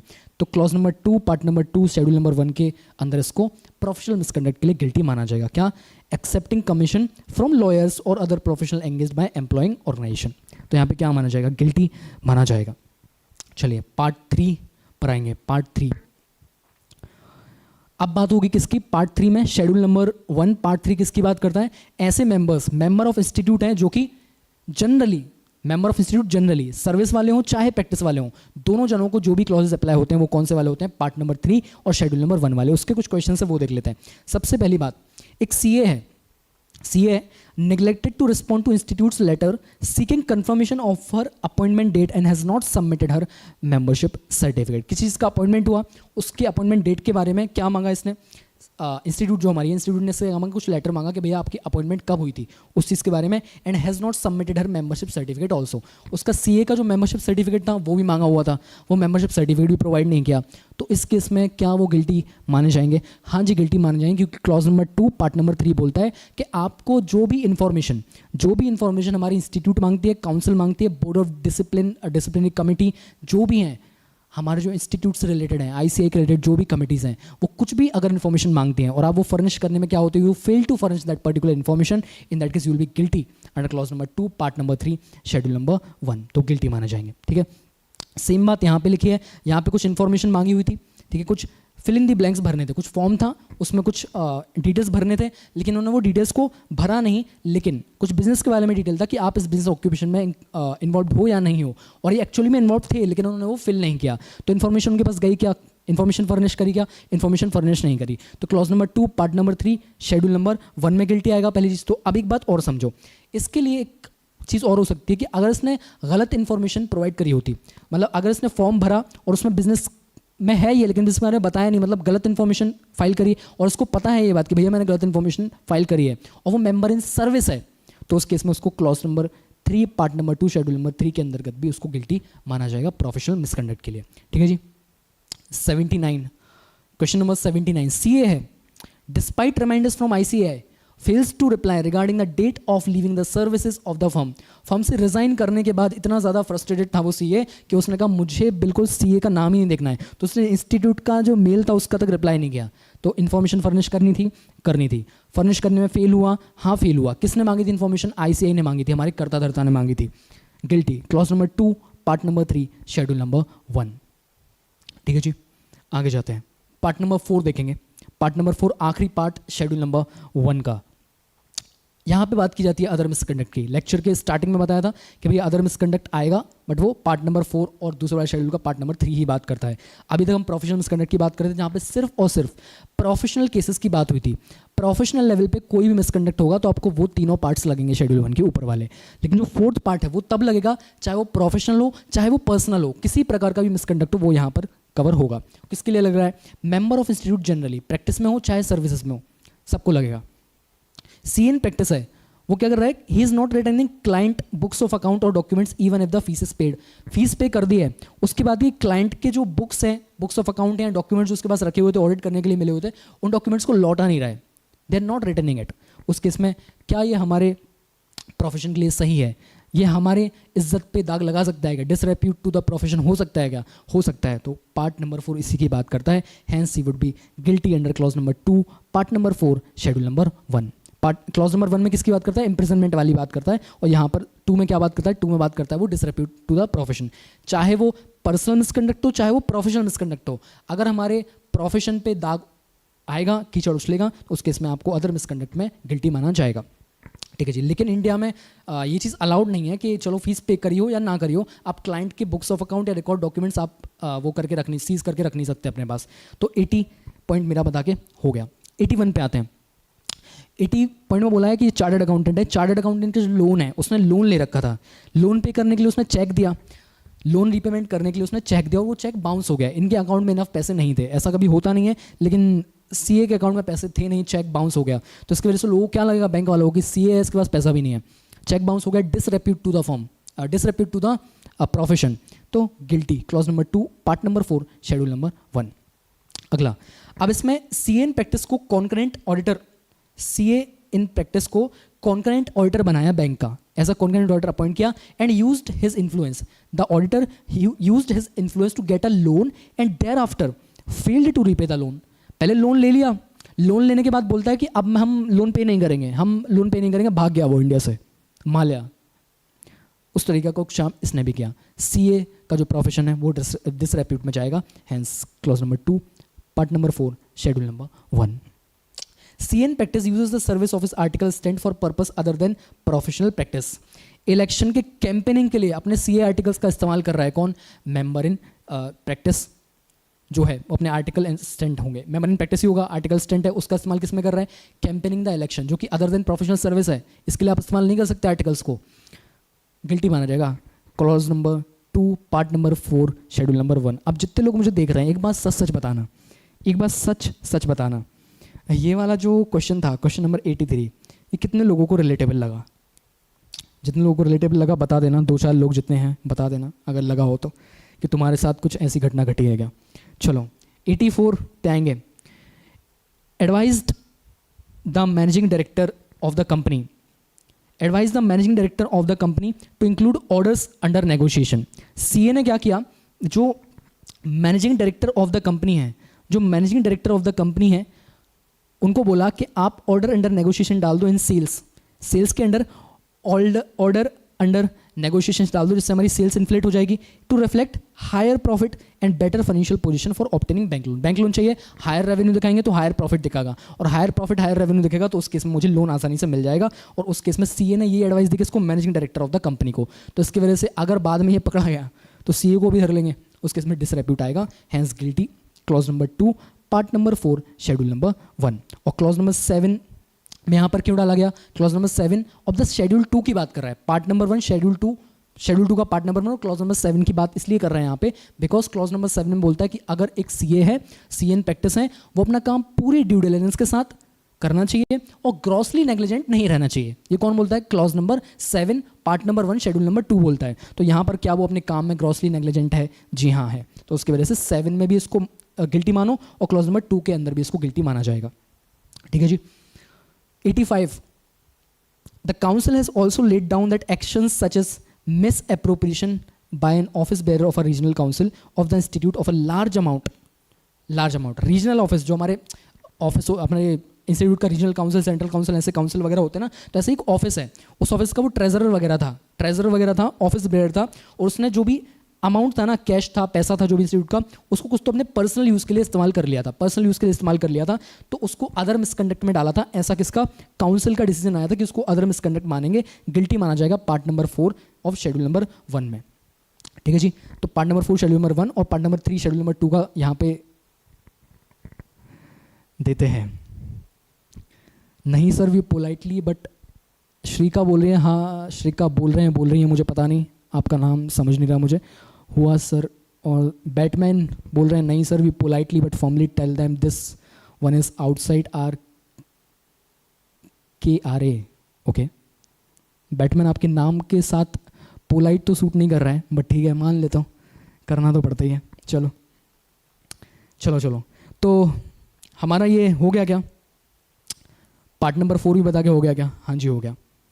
मूव करते हैं, आप आगे मूव करते हैं। शेड्यूल नंबर 2, ज़्यादा क्वेश्चंस नहीं है शेड्यूल नंबर 2 के, 107 तक ही हमको जाना है, पार्ट नंबर 1 से शुरू करेंगे। Just a second.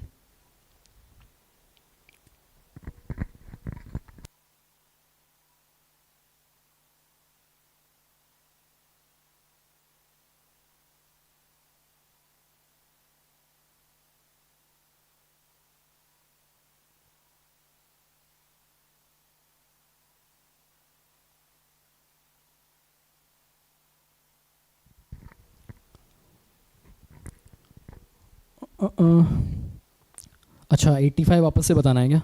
चलो बता देते हैं।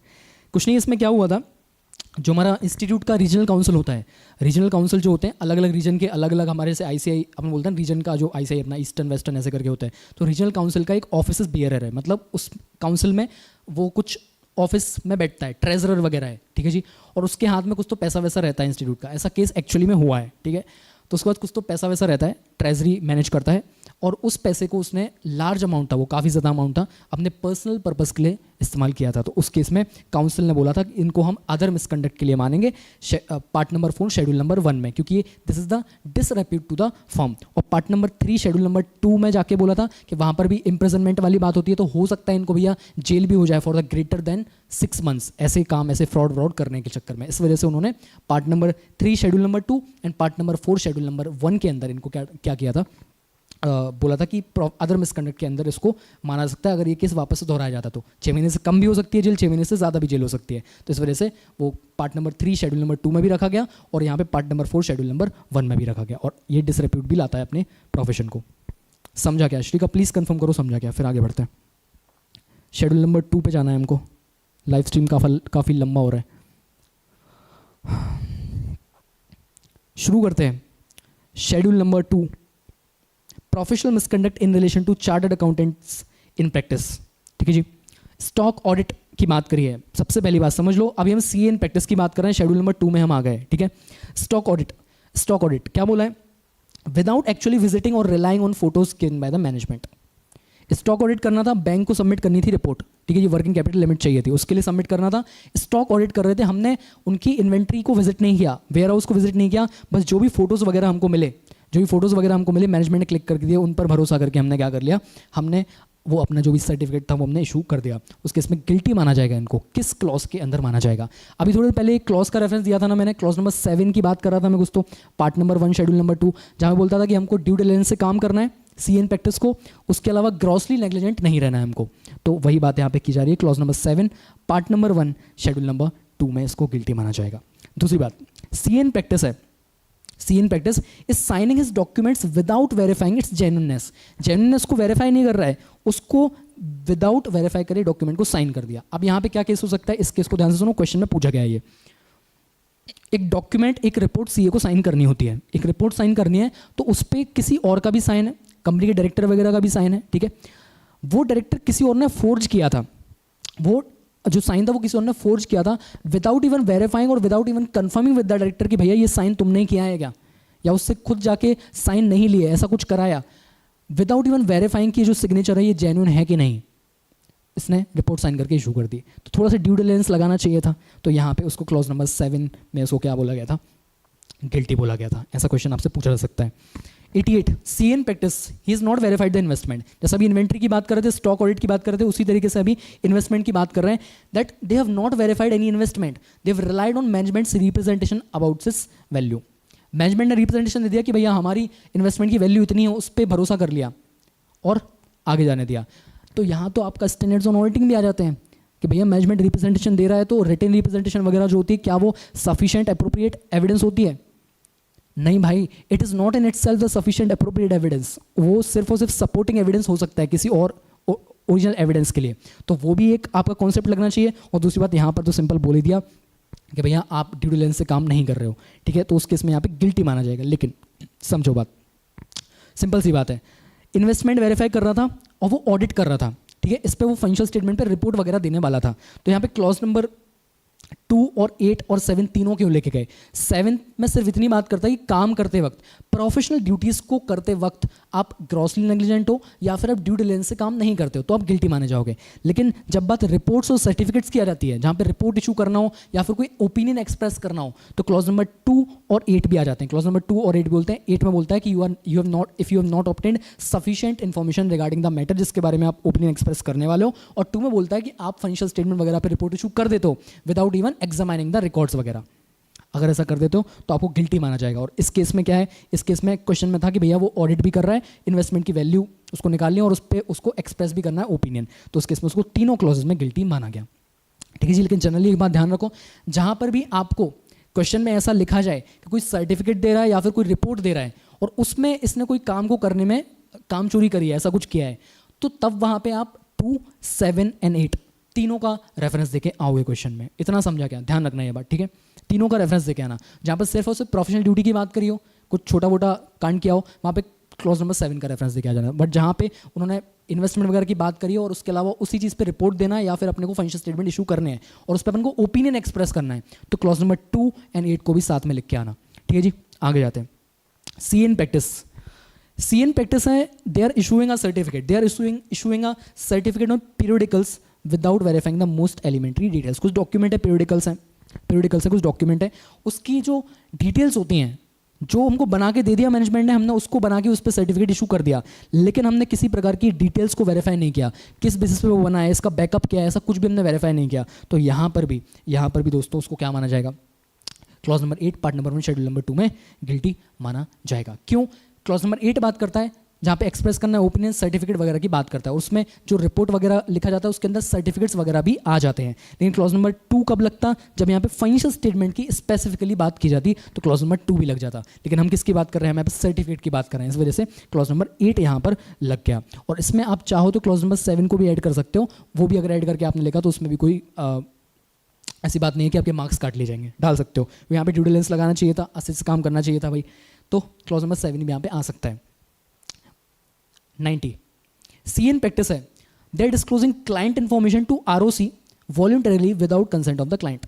CN प्रैक्टिस है, आपको याद आ रहा है clause number 1 part number 1 schedule number 2, वहाँ पे क्या बोलता है कि भैया you can not disclose the information of the client without its consent. आप उसके कंसेंट के बिना इन्फॉर्मेशन को किसी को भी नहीं दे सकते, डिस्क्लोज नहीं कर सकते। इन्फॉर्मेशन कॉन्फिडेंशियल होती है, जो भी आपको अपनी प्रोफेशनल ड्यूटीज परफॉर्म करते वक्त मिली होती है। until unless it is required by the laws and regulation, until unless it is required by the laws and regulation। तो बोलोगे सर ROC तो MCA का पार्ट है, MCA वालों ने बोला होगा MCA को दिया, लॉज एंड रेगुलेशन ही तो है, उन्हीं को तो दिया है, हमने क्या दिक्कत क्या है यहाँ पे? नहीं दोस्तों, देखिए क्वेश्चन में क्या लिखा है, क्वेश्चन में लिखा है disclosing client information to ROC voluntarily, उन्होंने मांगा नहीं, हमने सामने से दे दिया, without even obtaining the consent of the client. Allowed है क्या? Not allowed. Guilty under clause number 1 part number 1 schedule number 2। समझा क्या ये बात? ये क्वेश्चन समझा क्या? ये वाला पार्ट समझा क्या? वॉलंटरीली वाला। चलो आगे जाते हैं। CN practice, accepted certification engagement where his brother is a proprietor, जहाँ खुद का भाई उसका प्रोप्राइटर है, उसी का इन्हें क्या कर लिया, सर्टिफिकेशन एंगेजमेंट ले लिया। Clause number 4 part number 1 schedule number 2 specifically इस चीज़ को क्या बोलता है? इस चीज़ को बोलता है भैया दिस इज नॉट अलाउड, ठीक है। क्लॉज नंबर 4 है, मेरे बुक में जाकर देखना, क्लॉज नंबर 4 का जो मैंने मेन टेक्स्ट डाला उसके नीचे एक्सेप्शंस लिखे हैं, उसके अलावा सर्टेन कंडीशंस लिखे हैं, अलग अलग केसेस बताएं। उस केस में वन ऑफ द केस ये भी है जो कि ICAI ने लिख के दिया है, that you can not accept the certification engagement of any company और बॉडी कॉर्पोरेट जो भी है और एनी ऑर्गेनाइजेशन जहाँ पर आपका कोई रिलेटिव वगैरह इन्वॉल्व है, ठीक है जी, उसका प्रोप्राइटर वगैरह है, तो गिल्टी माना जाए clause number 4 part number 1 schedule number 2 में। 92 पर आएंगे। CN प्रैक्टिस सेम बात कर रहा है, दे आर यूजिंग और disclosing the actual client data in seminars. Seminar वगैरह लगाते हैं ना, तो सेमिनार वगैरह में कुछ चीज़ का वो कुछ एनालिसिस वगैरह करके दिखा रहा था, ठीक है जी, किसी भी चीज़ का एनालिसिस करके बता रहा था, टैक्स कैलकुलेशन करके बता रहा था, कुछ तो बता रहा था, उसमें उसने अपने एक्चुअल क्लाइंट का, जो क्लाइंट वो एक्चुअली करता है, उसका डेटा इस्तेमाल किया। Use and disclose actual client data in the seminars, allowed है क्या? Clause number 1 part number 1 schedule number 2 में उसको गिल्टी माना जाएगा, ठीक है जी। नाउ अगेन CN प्रैक्टिस है, they are expressing an opinion on financial statement of a college in which he is a part time lecturer. जहाँ पर आप लेक्चरशिप कर रहे हैं, वो स्पेसिफिक परमिशन, जनरल परमिशन भूल जाओगे, वो ले ली होगी, उसके बाद आप लेक्चरर भी हैं, तो जिस कॉलेज में आप लेक्चरशिप कर रहे हैं, जिस जगह पे आप लेक्चरशिप कर रहे हैं, उस कॉलेज का आप क्या नहीं एक्सेप्ट कर सकते, ऑडिट वगैरह एक्सेप्ट नहीं कर सकते। ये भी स्पेसिफिकली जब आप बुक में पढ़ोगे तो specifically clause number 4 part number 1 schedule number 2 में स्पेसिफिकली लिखा गया कि लेक्चरशिप जहाँ पे आप करते हो वहाँ का आप क्या नहीं कर सकते, ऑडिट एक्सेप्ट नहीं कर सकते।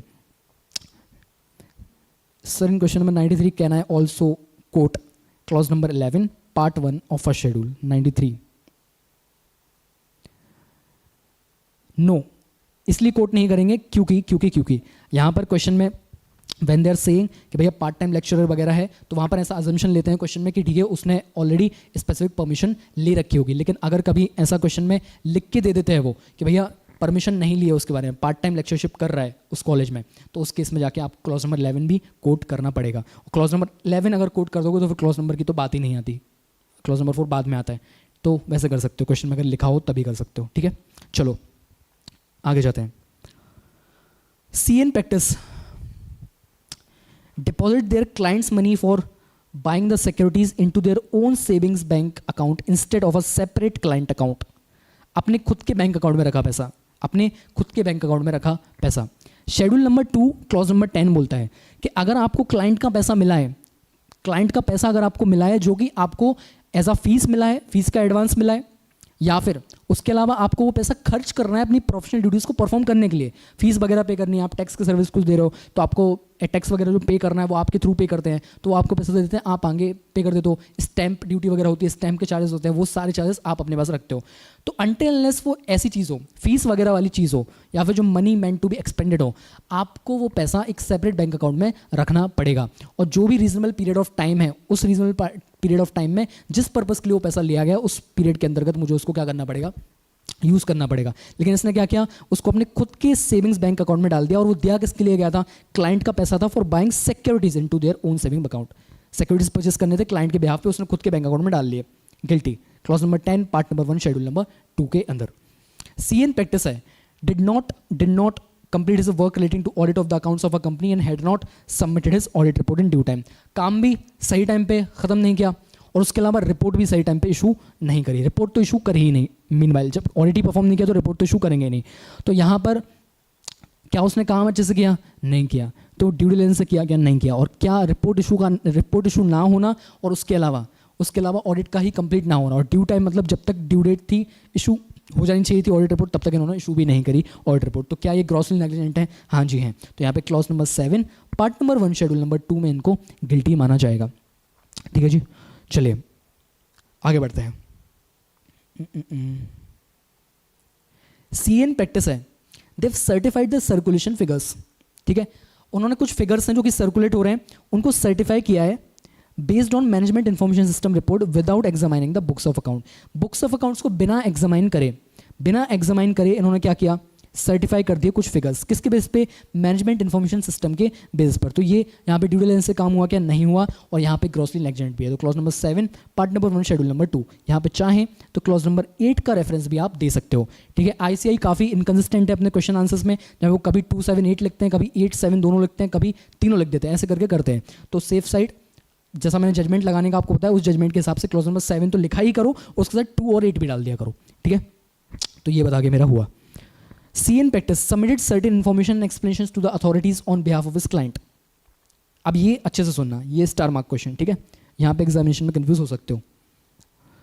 सी एन प्रैक्टिस है, क्लाइंट के बिहाफ पे कुछ उसने इन्फॉर्मेशन एक्सप्लेनेशन अथॉरिटीज़ को सबमिट करे। कुछ डिमांड वगैरह चल रहा था टैक्स का, कुछ केस वगैरह चल रहा था, ठीक है। तो जो इनकम टैक्स अथॉरिटी थी उसको कुछ रिप्रेजेंटेशन करना था, तो इसने कुछ इन्फॉर्मेशन है वो भी सबमिट करी अथॉरिटी को। कुछ रिस्पॉन्स उन्होंने मांगा था, कुछ नोटिस का रिप्लाई करना था, तो वो इन्फॉर्मेशन हमने सबमिट करी based on the information prepared by the client. तो इन्फॉर्मेशन को प्रिपेयर करने की जिम्मेदारी किसकी है, क्लाइंट की है, और हमने तो बस उसको सबमिट किया है। और बाद में पता चलता है कि इनकम टैक्स अथॉरिटी बोलती है कि भैया ये इन्फॉर्मेशन गलत है, आप तो इसमें प्रोफेशनल मिसकंडक्ट में आओगे। नहीं जी नहीं, मैं नहीं आऊँगा, क्योंकि मेरी जिम्मेदारी सिर्फ इतनी थी, मेरी पास थ्रू जिम्मेदारी थी, इन्फॉर्मेशन उससे लूँगा और आगे पास ऑन करूँगा, मैंने इन्फॉर्मेशन को बनाया नहीं है, इस वजह से he would not be guilty. Submitted certain information and explanation to the authorities on behalf of his client which were found to be false and misleading, not guilty, क्योंकि उसने नहीं बनाई है ना इन्फॉर्मेशन। तो क्लॉज नंबर 5 और 6 जो कि एक मटेरियल फैक्ट के बारे में बात करता है और एक मिसस्टेटमेंट के बारे में बात करता है, पार्ट नंबर 1 शेड्यूल नंबर 2 के अंदर इसको गिल्टी नहीं माना जाएगा, ठीक है जी। आगे बढ़ते हैं। सी इन प्रैक्टिस है, क्वेश्चन नंबर 98 पे आ गए हम। CA in practice, company has taken a loan of 10 lakhs from employees provident fund. 10 lakh का लोन लेकर है from employee provident fund, not reflected in the books of account and auditor ignored it. Auditor ने ignore कर दिया। 10 लाख का loan है, ले रखा है एम्प्लॉय प्रोविडेंट फंड से, और ये चीज़ दिखानी चाहिए थी, फाइनेंशियल स्टेटमेंट दिखानी चाहिए थी, लेकिन इन्होंने फाइनेंशियल स्टेटमेंट में दिखाई नहीं, बैलेंस शीट में। और ऑडिटर को भी पता चला ये बात, ऑडिटर को भी ये बात पता चली, लेकिन उसने क्या कर दिया, इग्नोर कर दिया। इग्नोर कर दिया मतलब क्या, उसको पता था लेकिन उसने इग्नोर कर दिया। तो whether the fact was known to him, fact पता था क्या उसको, जी हाँ उसको फैक्ट पता था। Material fact was known to him but he has not disclose the same. Material fact which was known to him and was not disclosed in the financial statement also. और उसने वो बात बताई भी नहीं, उसने भी डिस्क्लोज नहीं करी, तो उस केस में क्लॉज नंबर 5 के अंदर उसको गिल्टी माना जाएगा। ठीक है जी, आगे जाते हैं क्लॉज नंबर 99, क्वेश्चन नंबर 99 पे आएंगे। CA in practice kept money of client in own savings account. यहाँ पे ये स्पेलिंग मिस्टेक है, ये इफ नहीं है, ऑफ है। kept money of client in his own savings account and withdrawn for his birthday and again deposited। क्या बोल रहे हैं, क्लाइंट का पैसा रखा हुआ था, रखना कहाँ चाहिए था, सेपरेट बैंक अकाउंट में रखना चाहिए था, लेकिन इसने क्या किया, खुद के बैंक सेपरेट बैंक अकाउंट में तो रखा, लेकिन उसके बाद इसने क्या किया, अपने सेविंग बैंक अकाउंट में तो उसने रखा, इसके खुद के सेविंग अकाउंट में रखा, उसने उसको निकाला, विड्रॉ भी किया और फिर से वापस से डिपॉजिट कर दिया खुद के सेविंग अकाउंट में। सबसे पहले तो जब उसने खुद के सेविंग अकाउंट में डाला ना, प्रोफेशनल मिसकंडक्ट तो यहीं पे हो गया था। ये सब बातें आगे की जो हैं ये सब तो कहानियां हैं, ठीक है जी, बेफिजूल की। ओन सेविंग्स अकाउंट गिल्टी माना जाएगा clause number 10 part number 1 schedule number 2 में। ठीक है जी, चलिए question number 100। CN practice is appointed as director simpliciter in a private limited company. ठीक है, ध्यान से सुनो, इसको भी स्टार मार्क करो। CN practice appointed as director simpliciter, उसको डायरेक्टर की तरह अपॉइंट किया गया, जो नॉर्मल डायरेक्टर होता है ना प्राइवेट लिमिटेड कंपनी, उसको नॉर्मल डायरेक्टर की तरह अपॉइंट किया गया। After 1 year of appointment mister D resigned as a director. 1 साल के बाद उसने एज अ डायरेक्टर रिजाइन कर दिया और he has accepted the state auditor position. State auditor बन के चला गया सेम कंपनी का जिसका वो क्या था, डायरेक्टर था, जिसका वो डायरेक्टर था, उसी सेम कंपनी का वो क्या बन के चला गया भैया, स्टेट ऑडिटर बन के चला गया। खुद सोचो क्या ये अलाउड होगा, क्या ये अलाउड होगा। इसके लिए स्पेसिफिकली क्लॉज की जो टेक्स्ट होती है वहाँ पे कोई वर्डिंग नहीं लिखी है, लेकिन काउंसिल ने ऐसा डिसीजन निकाला था, ESB ने ऐसा डिसीजन निकाल के दिया था कि भैया जो डायरेक्टर है अगर वो कंपनी से निकलता है तो अगले 2 साल तक उसका 2 साल का क्या होगा, कूलिंग पीरियड होगा, 2 years ऑफ कूलिंग पीरियड होगा। 2 साल तक आप उसके स्टेट ऑडिटर नहीं बन सकते। अब सवाल आएगा कि भैया कूलिंग पीरियड कब से, 2 साल का पीरियड कब से कैलकुलेट होगा, जिस दिन उसने रिजाइन किया या जिस दिन उसकी टर्म खत्म हुई, जिस टर्म के लिए उसका डायरेक्टर का अपॉइंटमेंट था वो टर्म खत्म हुई, या फिर जिस दिन उसने रिजाइन किया, रेजिग्नेशन लेटर उसने डाला, उस दिन से वो 2 साल काउंट होने शुरू हो जाएंगे। वो 2 साल का कूलिंग पीरियड रहेगा, तब तक के लिए आप स्टेट ऑडिटर नहीं बन सकते उस सेम कंपनी का। ठीक है जी, चलिए क्वेश्चन नंबर 101 पे आएंगे। CN प्रैक्टिस है, bank has asked the auditor for detailed information regarding a few items in the financial statement available in his working paper। Working paper में हमारे हम CN प्रैक्टिस है, किसी कंपनी का ऑडिट करते हैं, उसके बैंक ने हमसे बोला कि आपके वर्क पेपर में जो भी इन्फॉर्मेशन है इस क्लाइंट के बारे में वो हमें दे दो, and he is giving that without client consent. तो क्लॉज नंबर 1 क्या बोलता है, आप इन्फॉर्मेशन पहले से तो डिस्क्लोज मत करो, लेकिन अगर डिस्क्लोज कर रहे हो कर दो, लेकिन क्लाइंट का कंसेंट ले लेना। कंसेंट लिया क्या, नहीं लिया यहाँ पे, without the consent, hence guilty under clause number 1 part number 1 and schedule number 2। तो इसी के साथ साथ हमारे 101 क्वेश्चंस समाप्त हो जाते हैं।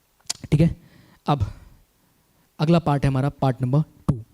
पार्ट नंबर 2 भी फटाफट से निपटाते हैं, लाइव स्ट्रीम काफ़ी लंबा हो गया है, इतना एक्सपेक्ट मैंने किया नहीं था। Professional misconduct in relation to chartered accountant generally. Part number 2 किसकी बात करता है, professional misconduct in relation to chartered accountant generally. ठीक है जी, CA not in practice, CA practice में नहीं है, उसने कंजम्पशन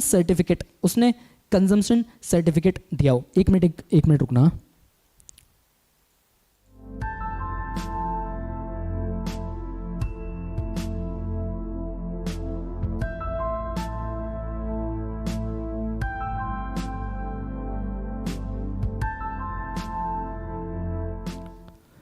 चलो सॉरी, पार्ट 2 पे थे, professional misconduct in case of chartered accountant generally की हम बात कर रहे थे। CA नॉट इन प्रैक्टिस है, क्या है, CA is not in practice, he issued a consumption certificate issue किया है, and he is acting as a CA in practice. Consumption certificate issue कर दिया है, प्रैक्टिस में नहीं है वो, एक्चुअली सर्टिफिकेट नहीं है उसके पास प्रैक्टिस का, फिर भी वो बोल रहा है कि भैया I am CA in practice, और कंजम्पशन सर्टिफिकेट इशू कर दिया, तो यहाँ पे गिल्टी माना जाएगा clause number 1 part number 2 schedule number 2 में, यहाँ पर इस वाले पार्ट में। ठीक है जी, CA इन प्रैक्टिस है, ही इज एन आर्टिकल, उसका जो आर्टिकल है not attending office on timely basis. अब ये ध्यान से सुनना, ठीक है, यहाँ पे देखो CA है, CA इन प्रैक्टिस है, उसका जो आर्टिकल है वो ऑफिस को अटेंड नहीं करता टाइमली बेसिस पर ऑफिस को अटेंड नहीं करता और कहीं और नौकरी कर रहा है, he is employed somewhere else, और वहाँ से भी उसको सैलरी मिलती है। ठीक है, तो इस केस में एक बात बताओ, गलत काम किसने किया, आर्टिकल ने किया। आर्टिकल टाइमली बेसिस पे ऑफिस नहीं आता, कहीं और चिल कर रहा है, कहीं और नौकरी वोकरी कर रहा है। ठीक है, तो यहाँ पे गलती किसकी, आर्टिकल की, लेकिन यहाँ पे धरा कौन जाएगा, गिल्टी कौन माना जाएगा, CA इन प्रैक्टिस माना जाएगा। क्यों माना जाएगा भाई, clause number 1 part number 2 schedule clause number 1 part number 2 schedule number 2 में माना जाएगा, क्योंकि क्लॉज नंबर 1 पार्ट 2 शेड्यूल 2 क्या बोलता है कि जो भी रेगुलेशंस हैं, रूल्स एंड रेगुलेशंस जो भी है हमारे सीए एक्ट के, उसके अलावा जो भी शेड्यूल्स वगैरह हैं, वो पूरे जो हमारे काउंसिल के डिसीजंस हैं और जो भी डिसीजंस आईसीआई देता है और आईसीआई से रिलेटेड जो भी आपके एक्ट रेगुलेशन शेड्यूल्स वगैरह है, उन सब से आपको कंप्लाई करना पड़ेगा। And one of the regulation is what is about the articles, और उसमें बोलता है कि भैया सी एन प्रैक्टिस को अपने आर्टिकल्स को सही से मैनेज करना है। यहाँ पे कर पाया क्या? नहीं कर पाया, तो सी एन प्रैक्टिस को गिल्टी माना जाएगा। ठीक है जी। रेगुलेशन का नाम लिखना है क्या स्पेसिफिकली एग्जाम में? नहीं लिखना है, आपको सिर्फ इतना बताना है कि clause number 1 part number 2 schedule number 2 में इसको हम क्या मानेंगे? गिल्टी मानेंगे। एक बार वर्डिंग देख लें, बुक पे आओ। Clause number 1 part number 2, clause number 1 part number 2 schedule number 2,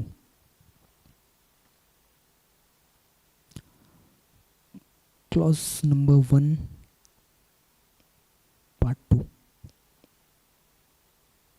हाँ जी, ये देखिए, contravenes any of the provisions of this act, मतलब सी एक्ट और the regulations made thereunder, उस एक्ट के अंतर्गत बनी गई कोई भी रेगुलेशन और any guidelines issued by the council, इन किसी का भी आप अलग अगर उल्लंघन करते हैं तो आपको प्रोफेशनल मिसकंडक्ट माना जाएगा। चार्टर्ड अकाउंटेंट्स इन जनरली, दोनों के लिए, प्रैक्टिस में हो चाहे सर्विस में हो। तो यहाँ पे देखो ये रेगुलेशंस दे रखे हैं ना, ये रेगुलेशन यहाँ पे आर्टिकल स्टैंड वगैरह की बात करिए, तो ये सारे रेगुलेशंस का कंप्लायंस भी आपको करना होगा। यहाँ पे नहीं कर पाए तो उस केस में गिल्टी माना जाएगा, किसको? सी एन प्रैक्टिस को। ठीक है जी। नाउ सी एन प्रैक्टिस है, he is not subjected himself to peer review and conducted the audit of a listed company, he would be guilty, clause number 1 part number 2 schedule number 2। क्यों? ध्यान रखो, ये भी स्टार मार्क क्वेश्चन है। ठीक है, सेबी बोलता है और आईसीआई भी बोलता है, ये बात बोलते हैं कि भैया पीयर रिव्यू पहले एक चैप्टर हुआ करता था सीए फाइनल ऑडिट में, अब नहीं होता है। वहां पर भी ये बात की जाती थी कि भैया लिस्टेड कंपनी का जब ऑडिट करेंगे तो ऐसी फर्म ही लिस्टेड एंटिटी का ऑडिट कर सकती है जो अपने आप का पीयर रिव्यू करवाती है, और जिसके पास पीयर रिव्यू सर्टिफिकेट है वही कर सकते हैं। ऐसा कौन बोलता है? आईसीएआई के प्रोविजंस भी ऐसी बात करते हैं, रेगुलेशंस ऐसी बात करते हैं, और पीयर रिव्यू वाले जो रेगुलेशंस है, रूल्स एंड रेगुलेशंस है, वो भी इसकी बात करते हैं, और सेबी अलग से ऐसा बोलता है। ठीक है जी। तो इस केस में हम किसका कॉन्ट्रावेंशन कर रहे हैं? हम अपने गाइडलाइंस का कॉन्ट्रावेंशन कर रहे हैं, जहाँ पे बोलता है कि पीयर रिव्यू सर्टिफिकेट होना चाहिए अगर आप लिस्टेड कंपनी का क्या करते हैं? ऑडिट करते हैं। तो यहाँ पर उसने करा क्या? नहीं करा, गिल्टी माना जाएगा। Clause number 1 part number 2 schedule number 2 के लिए। ठीक है जी। CA in practice include the name of another CA, क्या बोल रहे हैं? कोई और सीए का नाम इंक्लूड कर दिया as partner in their firm, कि वो बंदा जो सीए है वो हमारे फर्म में पार्टनर है, लेकिन वो एक्चुअली पार्टनर नहीं है, who is not a partner without his knowledge, उसको बताया भी नहीं। In their application for empanelment as auditor of branches of public sector bank submitted to the institute. ठीक है जी। एक बात बताओ, क्या किया उसने? क्या वो बंदा उसका पार्टनर था? सीए था, वो बात हटाओ, पार्टनर था क्या उसका? नहीं था। और ये बात उसने कहाँ डाली है? जो भी एम्पैनल फॉर्म वगैरह, एम्पैनल फॉर्म या कोई भी जो डॉक्यूमेंट है जो कि ये सबमिट करने वाले हैं इंस्टीट्यूट के साथ, आईसीआई के साथ, तो क्या वो फॉर्म में जो इन्फॉर्मेशन गई, क्या वो इन्फॉर्मेशन सही है? नहीं है, it is a false information. और क्या इस बारे में उस सी एन प्रैक्टिस को पता है कि हाँ भाई जो इन्फॉर्मेशन मैंने वहाँ पे डाली है it is not appropriate, it is not right, वो फॉल्स है, पता है। He is furnishing the information knowing to be false. और clause number 3 part number 2 schedule number 2 इसी की बात करता है कि if the CA furnishes any information to the institute, council और कोई भी उसकी जो भी अलग अलग कमिटीज है, कोई भी अगर इन्फॉर्मेशन फाइल करता है which is knowing to be false, in that case he would be guilty under clause number 3 part number 2 schedule number 2। अब आ जाते हैं क्वेश्चन नंबर 106 पर। क्वेश्चन नंबर 106 पर आएंगे। Without having a certificate of practice, without having a certificate of practice he is issued the certificate to the company. जो भी हम थोड़ी देर पहले ऊपर पढ़ रहे थे ना, वही क्वेश्चन को यहाँ पे रिपीट किया, उसी तरीके का क्वेश्चन है। Acting as a CA in practice and applied for the COP to the institute on a very next day. आज मैंने सर्टिफिकेट इशू कर दिया, कल जाके मैं सीओपी लेके आ रहा हूँ, अगले दिन लेके आ रहा हूँ, तो क्या आज मैं एलिजिबल हूँ क्या to act as a CA in practice? No, I am not eligible to practise chartered accountancy. मैं नहीं हूँ, तो मैं एलिजिबल हूँ क्या? नहीं हूँ। तो क्या मैं सीए के गाइडलाइंस प्रोविजन, सीए एक्ट के प्रोविजंस को का उल्लंघन या कॉन्ट्रावेंशन कर रहा हूँ क्या? हाँ कर रहा हूँ, तो मैं गिल्टी माना जाऊंगा clause number 1 part number 2 schedule number 2 में। ठीक है जी। 106 भी मेरा बता के हुआ। लास्ट क्वेश्चन आज के लाइव स्ट्रीम का, आज क्लास का, part number 3 other misconduct in relation to chartered accountants generally. ठीक है जी। यहाँ पे देखिए, the council has laid down that action such is misappropriation by the office bearer. ये बात हम ऊपर पढ़ के आए, वो सेम बात यहाँ पर लिखी हुई है। अब बोलोगे सर दोनों जगह क्यों लिखी? दोनों जगह क्यों लिखी? इसलिए लिखी क्योंकि वहाँ पर दोनों क्लॉजेस का रेफरेंस हमको देना था, इस वजह से यहाँ पे भी दे दी, वहाँ पे दे दी, ताकि आप वहाँ पे अगर मिस कर दो तो आपको यहाँ पर पड़ जाए। ठीक है जी। Guilty under part number 4 schedule number 1 and part number 3 schedule number 3। इतना बस आपको लिख के आना है। एकदम क्लॉज मेंशन करने की जरूरत है क्या इस वाले क्वेश्चन में? नहीं, सिर्फ इतना लिख के आना कि भाई ईएसबी ने, काउंसिल ने जो है डिसीजन दिया था कि भाई office bearer of regional council अगर है और उसने किसी भी लार्ज अमाउंट का यूटिलाइजेशन करते वक्त अपने पर्सनल कंडक्ट के लिए, पर्सनल पर्पस के लिए अगर उसने यूज़ किया है किसी भी अमाउंट को, being a office bearer of a regional council, उस केस में उसको अदर मिसकंडक्ट माना जाएगा और part number 4 of schedule 1 and part number 3 of schedule 2 दोनों के अंदर उसको गिल्टी बोल देंगे अदर मिसकंडक्ट के लिए। ठीक है जी। अब बचते हैं हमारे कुछ मिसलेनियस टॉपिक्स। ये मिसलेनियस टॉपिक्स काफ़ी आसान है। ठीक है जी। यहाँ पे थोड़ा थोड़ा क्लॉजेस का इस्तेमाल भी हुआ और थोड़ा थोड़ा काउंसिल गाइडलाइंस का भी इस्तेमाल हुआ है। तो 107 तक मैंने आपको ऐसे क्वेश्चंस करा दिए हैं जो कि हमारे क्लॉजेस वाले क्वेश्चंस थे, शेड्यूल से रिलेटेड जो भी क्लॉजेस वाले क्वेश्चंस थे वो सारे मैंने आपको बता के ख़त्म करा दिए हैं। ठीक है जी। ये वाले क्वेश्चंस जो बचते हैं कुछ 9-10 पॉइंट्स बचते हैं, ये पॉइंट्स आप खुद से रीड कर लेना, यहाँ पे कुछ ऐसा बताने का है नहीं, रीड करोगे तो समझ जाएगा। ठीक है जी। हमारी लाइव स्ट्रीम एग्जैक्ट 100 मिनट्स की हो गई है और काफ़ी मज़ा आया। This was my very first live stream. Before starting this I was very nervous but okay, I could see people interacting here, जो भी 1-2 लोग हैं वो इंटरेक्ट कर रहे थे and I am very happy and thank you so much guys for being here interacting with me. और I hope आप सभी की हेल्प हुई होगी। तो इसी के साथ साथ हम इस लाइव स्ट्रीम को ख़त्म करते हैं। किसी को कुछ बोलना है तो बोलो, उसके बाद we'll drop this session. We'll wait for 1 or 2 minutes।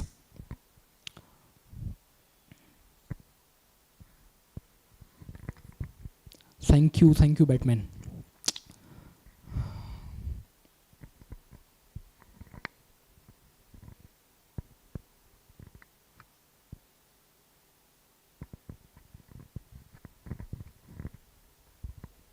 चलो, आई होप मज़ा आया होगा।